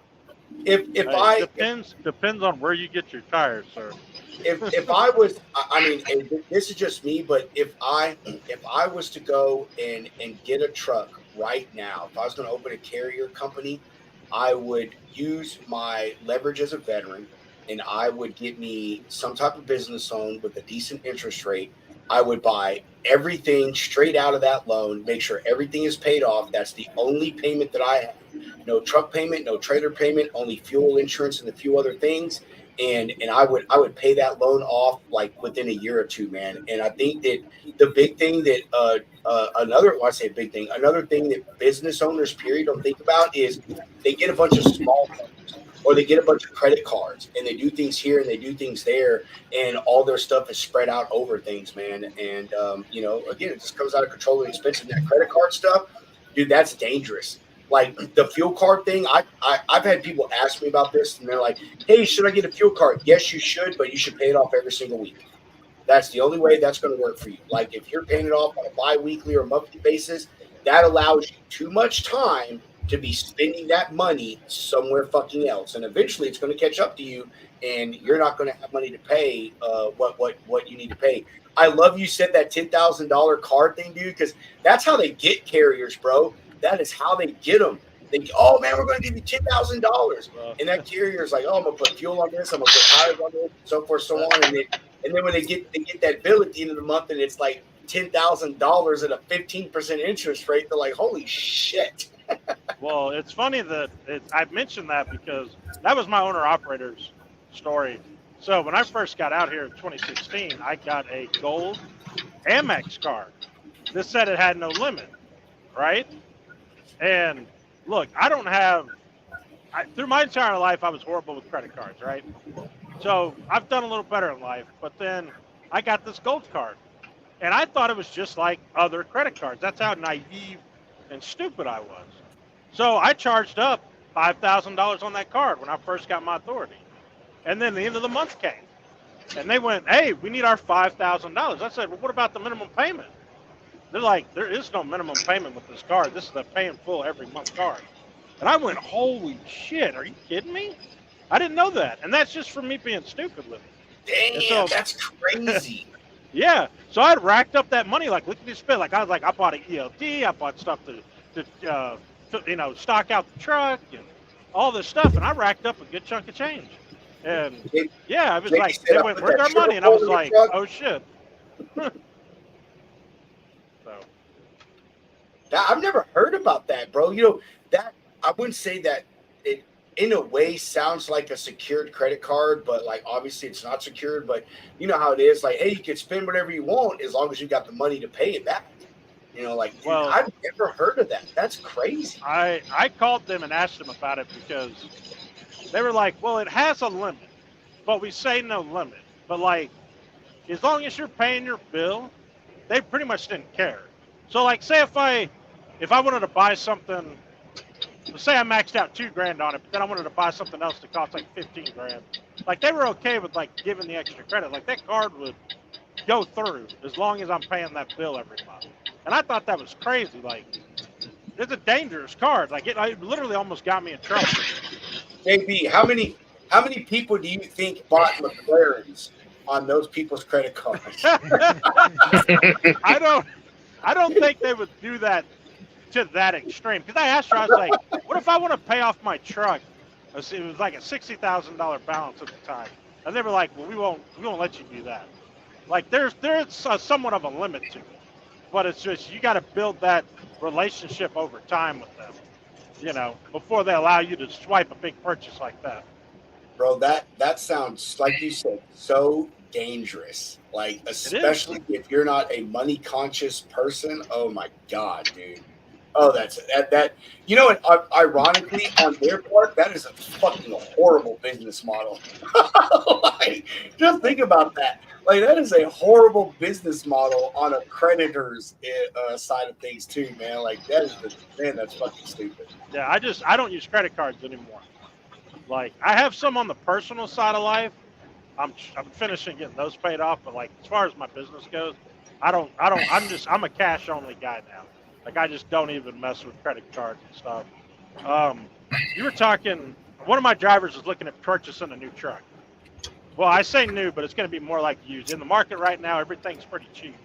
Yeah. And I told him, I was like, look, I said, he's worried about spending the money. I go, okay, well, you're going to get a newer truck. You'll have less worries about breakdown. You'll still have them, but they're going to be few and far between. But take the opportunity while you're making consistent money, 6 to 7 a week. You got a monthly payment of, say, like $1,500. Could be less. But every week, make $1,000 payment towards that truck. Scrooge is paying the monthly payment for 2 or 3 years. Pay that son of a bitch off early. You make enough money to dump $1,000 every week to get that principal interest down and pay that truck off early. A lot of guys don't think about that stuff.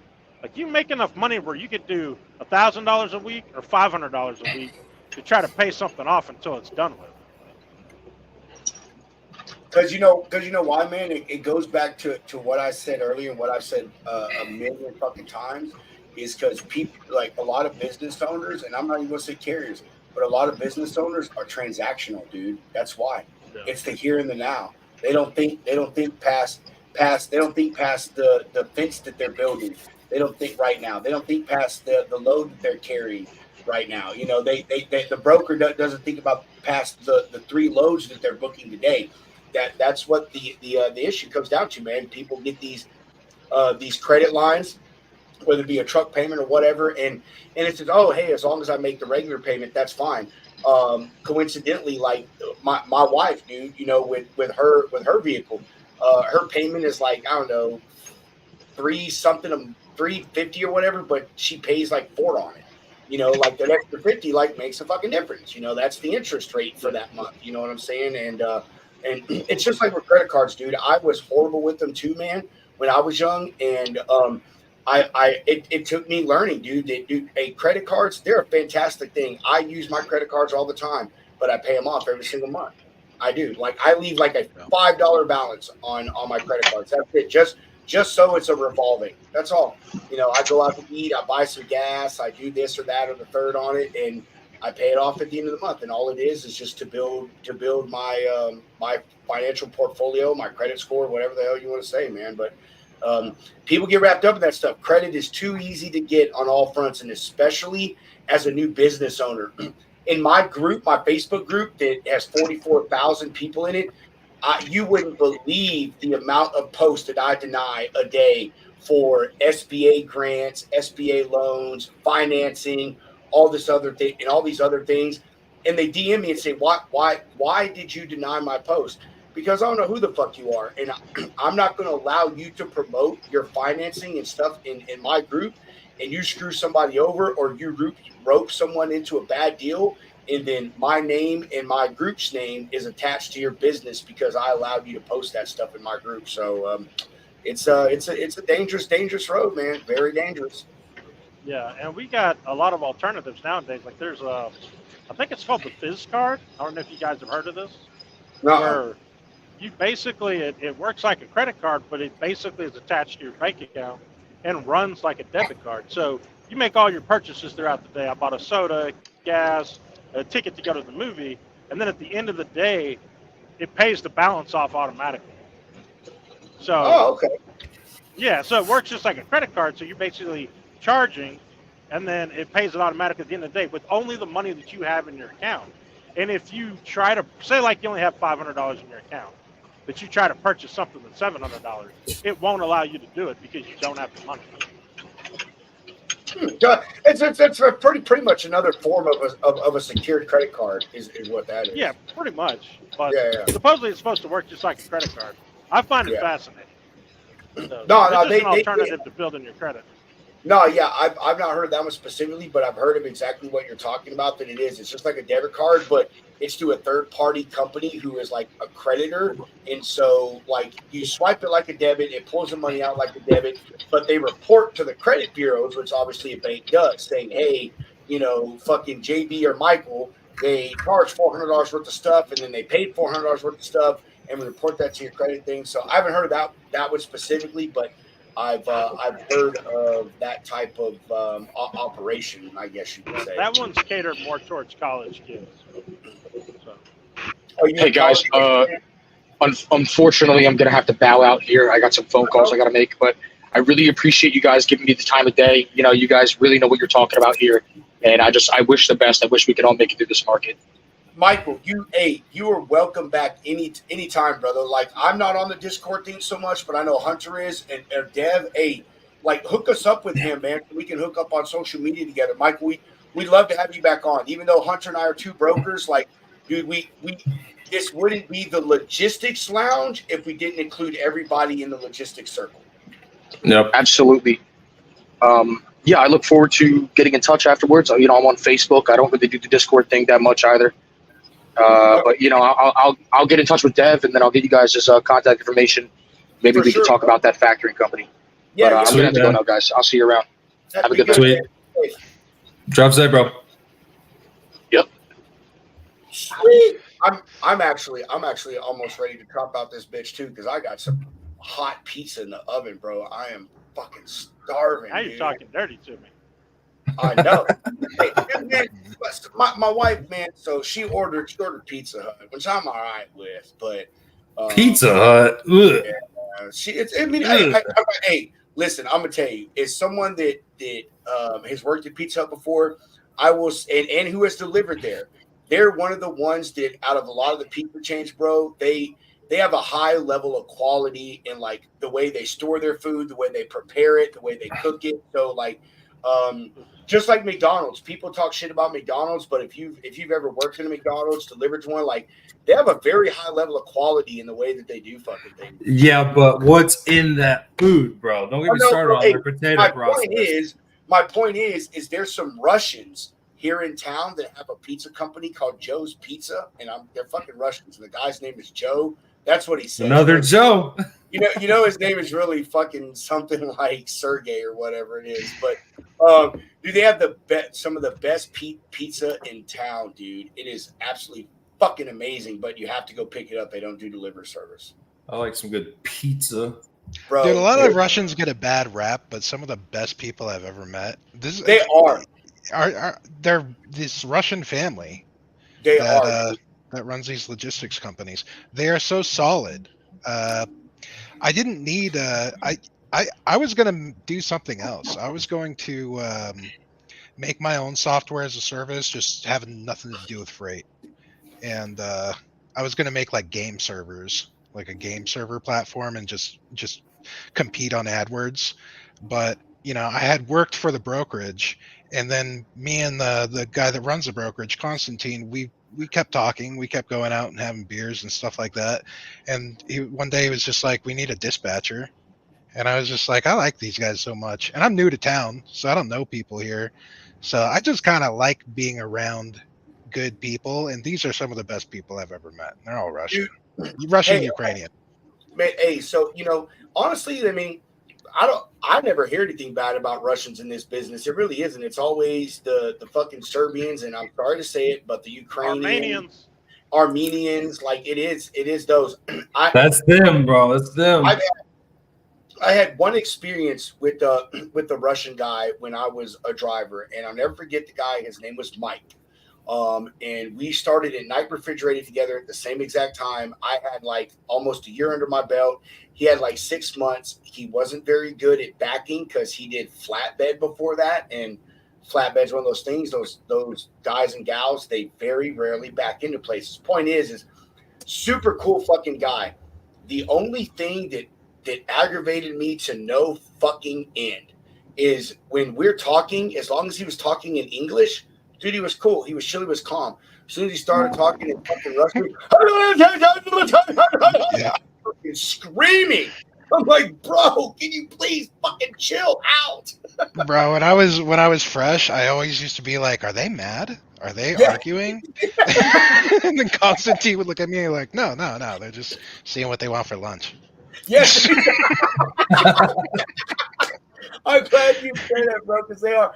And I would say the same thing. I'm like, dude, like, hey, if you're gonna, I said that to him once, and I'll never forget it. We had switched out at the night refrigerated terminal in Phoenix, and we were going to California, and I was sitting in the bunk watching Rambo: First Blood on my laptop. This was 2010, something like that, and he just starts screaming at someone. And I'm like, dude, I was like, hey, I don't mind if you argue with whoever, but like, bro, like pull over or something. You know what I mean? Like I drove my time. I'm trying to rest.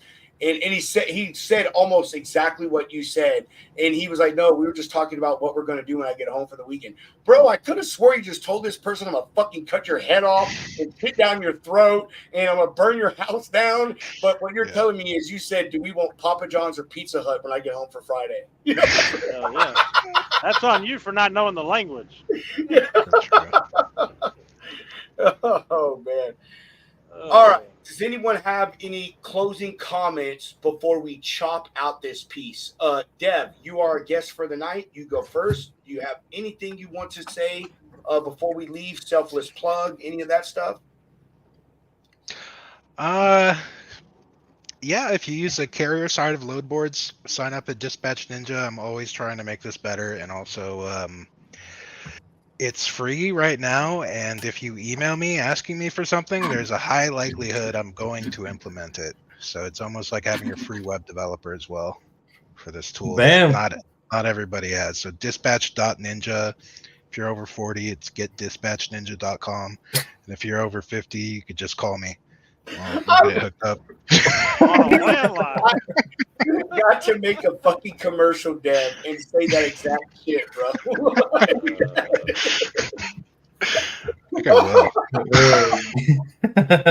It's so good. Oh, Jeff, when he said that, Jeff was like, what do you mean over 50? He's like, Jeff, for you, just send me a letter. The snail mail. If you're over 90, we'll take Morse code. Yeah. Or a carrier pigeon. Yeah. Dad's gonna have a Western Union representative show up at his door. Like, what the hell is this? So and so sent you a telegram, sir. Oh, JB, do you have anything you would like to comment on, bring to the table, or just exiting comments? We talked quite a bit about like personal finance, and it kind of seemed like a little doom and gloom a little bit, but like other owner operators, listen, just keep your head up. You got to adapt and change. Keep it shiny side up. You know, there's someone out here that's always had it worse than you. Network with other truck drivers. That way you know that you're not the only person going through the shit. You know, like there's somebody else that's had it worse than you out here. And I'm fixing to go through Atlanta, so pray for me. Oh, God. Dude, you and Michael almost could have met up. For real, bro. That's where Michael just rolled through, was through fucking Atlanta, bro. Hey, that'd also be a first, man.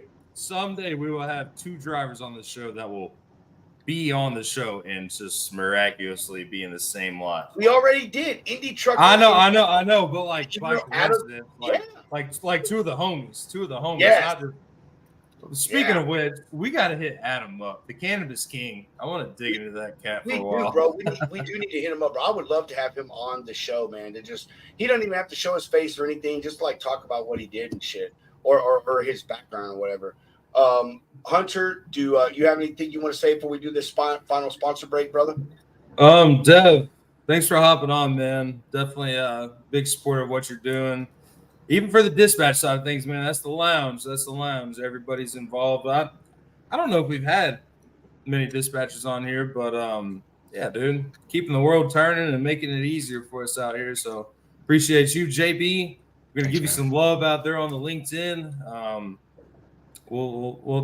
Rob, we're gonna create a little flyer for JB and then pump his name out there. Drop his link. You're not even gonna know it, dude. Bro, you're going to get flooded with fucking connection requests. That's a great one. If one person reaches out to me and says they want to tickle my tush, I'm coming after you. No, I'm kidding. That's what we're going to put in the flyer. That's exactly what we're pulling fly. Reach out to JB and tell him you want to tickle something. Jason the Tush Tickler Williams. Jesus. But on the closing, everybody watching, thank you so much. We are at 935 followers on LinkedIn right now. Yesterday we hit 900, so we are one step closer to our 1,000 mark before February. I think we'll absolutely crush it out of the park in the next month.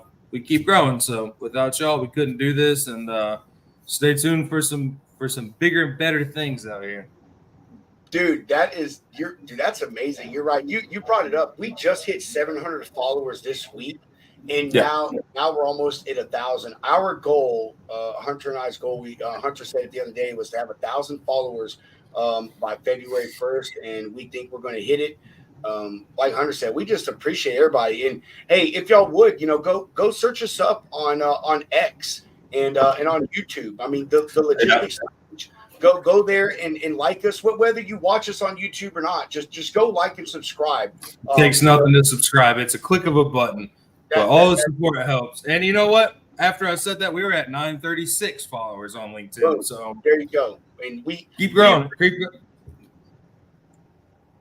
All the love welcome. That's all I'm saying. We love you guys. I'm with you.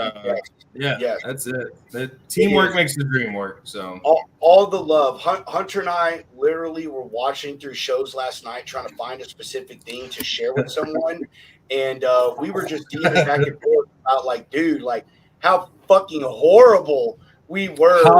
Hot garbage, dude. Hot garbage. Even in the past 2 weeks, it's gotten better. It has. Even though we don't think that we're the best thing out there, we just appreciate the support. Hunter and I just want to be real. This is not about super professionalism. It is literally about clocking out at 4 or 5 o'clock, whatever it is, going to your local bar. And the way I think about it is a cop bar. Everyone on the force, they get off at the end of the day, they go to the local bar, they hang out, they talk shop. That's what the Logistics Lounge is. It's just We're not a cop bar. We're not a cop bar. We're just a good old dive bar. Dive bar, whatever. There you go. I don't Dyke bar? What was that? Dyke bar? No. Dyke, listen to fucking this guy. Talk about getting some tuffles there, man. I'll get my on that note, JB was talking about how you need to be profitable as a carrier and stuff, and have the right tools and all these other things. And I'm gonna tell y'all, the tool that you need right now is lanerunner.com. These are some guys and gals that are shaking up the industry. These are rates that are being updated throughout the day by folks on the platform, people in the industry actually booking rates. They have no skin in the game other than the fact that they want you to have the greatest, up-to-date, most accurate data so you can bid effectively, efficiently, and make yourself profitable. Welcome to the future of trucking with Lane Runner. Up-to-the-minute, trustworthy spot market freight rates. Experience real-time, full truckload spot market rates at your fingertips. Stay ahead with our advanced rate alert system, ensuring you never miss a market move. Gain insights with our detailed high and low paying lane reports. Make informed decisions with comprehensive market reports tailored for your business needs. Lane Runner, accurate, real-time spot market freight rates at your fingertips. Efficiency, reliability, and profitability all in one platform. Join Lane Runner today and take your logistics to the next level. Spot market, spot on. And what else you need to make yourself profitable is to do business with a factoring company that understands the way that you do business. Hey, all these factoring companies out there, for the majority of them, they're predatory. All they're concerned about is them and their bottom line. They're not worried about you as the carrier and whether you're making money because they just got another customer to fill your spot. The people at Shoreline, that's not the way they operate. They want you to be a customer only as long as it takes for you to build capital and be able to be independent. Make sure y'all go over to ShorelineCapital.com, sign up, use code LOUNGE365, get yourself your first invoice factored up to $2,500 for free, code LOUNGE365.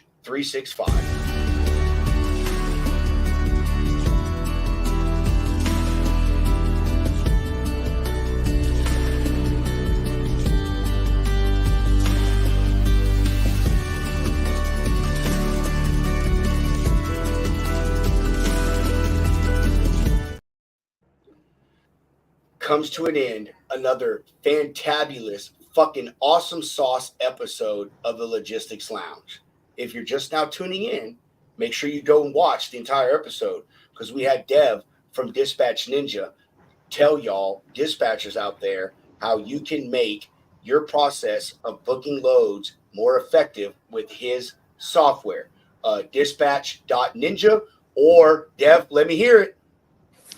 If you're over 50, go to getdispatchninja.com. If you're over 60, just call me and we'll set it up that way. If you're over 70, just fax us because we do have a fax machine. Oh yeah. If you're over 80, go ahead and use Morse code. And if you're over 90, we got carrier pigeons ready and standing by. Dispatch.ninja. We're making a clip for that right there, bro.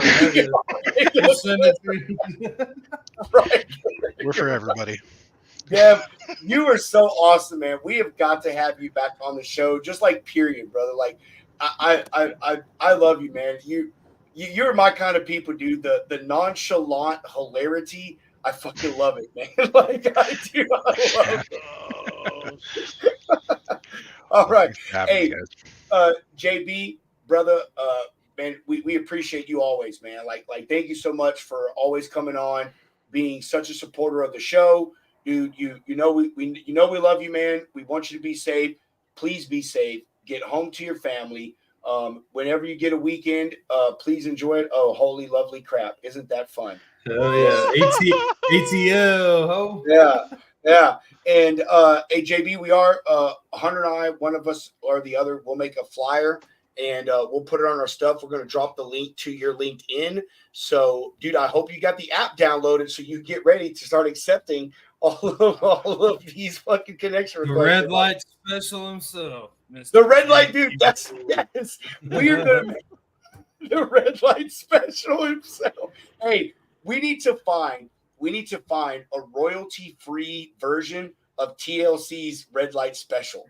So every time JB comes on, we can play the red light special. I need to get some LED lights in this truck and just light it all up red.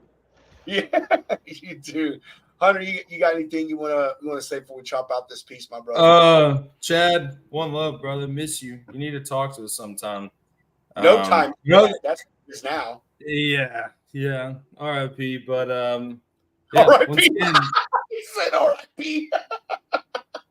I'm sure he'll make an appearance back. You know, he's got his baby child coming back. He's busy man. But yeah, everybody, thanks for watching again. Find me on LinkedIn or X for the Zamboni benefit plug.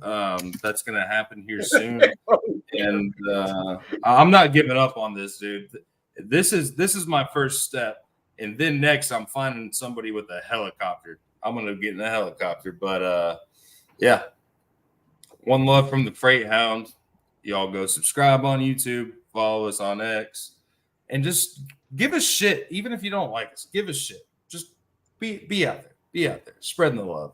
Spread the love to the Dispatch Ninja, and soon enough, the red light special himself. Dude, you need to change your name, your profile on LinkedIn, JB, and you need to put Jason Red Light Special Williams. That's what you need to do, bro. For real. Anytime you hop in the show, I expect nothing but the red light special. And as your name, and if not, I'm gonna kick you out. I think I can actually change your name. I'm gonna. You probably can. I thought it. I'm telling you, bro. I'll say it again. I thought it was so funny that like you text someone and you're like, "Hey, prove it's me. Prove to me it's you." And they're like, "Oh, hey, your dog's name is Jake." And JB sends me a fucking picture of a red light. You forgot about the other thing I sent you. I was like, or this guy. And I sent you a picture of Gary Busey. Yeah, he did. Oh my God, JB. All right. We so appreciate everyone joining us on another edition of the Logistics Lounge. We hope everybody enjoyed it. We had a lot of great conversation go on during the show. Dev with Dispatch Ninja highlighted his platform that helps making dispatching easier when you get on those rate boards or those load boards, DAT and ITS. We had Michael on here and LaRon and some other carriers go over some carrier issues. We had some great debate and some great invigorating conversation. Please go back, watch. As always, make sure that you like, follow, and share our content. Without y'all, we couldn't be where we are. Like Hunter says, we are our 1,000 follower mark on LinkedIn. We just enjoy doing this. Hunter and I do. We love it, and we love all of y'all. Y'all have a fantastic weekend. If you're out on the roads and you're a driver, please be safe. As JB said, keep the Chinese side up. No. As Evan Shelley with the Truck Parking Club said, keep between the mustard and the mayo. Hunter, get that beautiful bean footage. Boingo.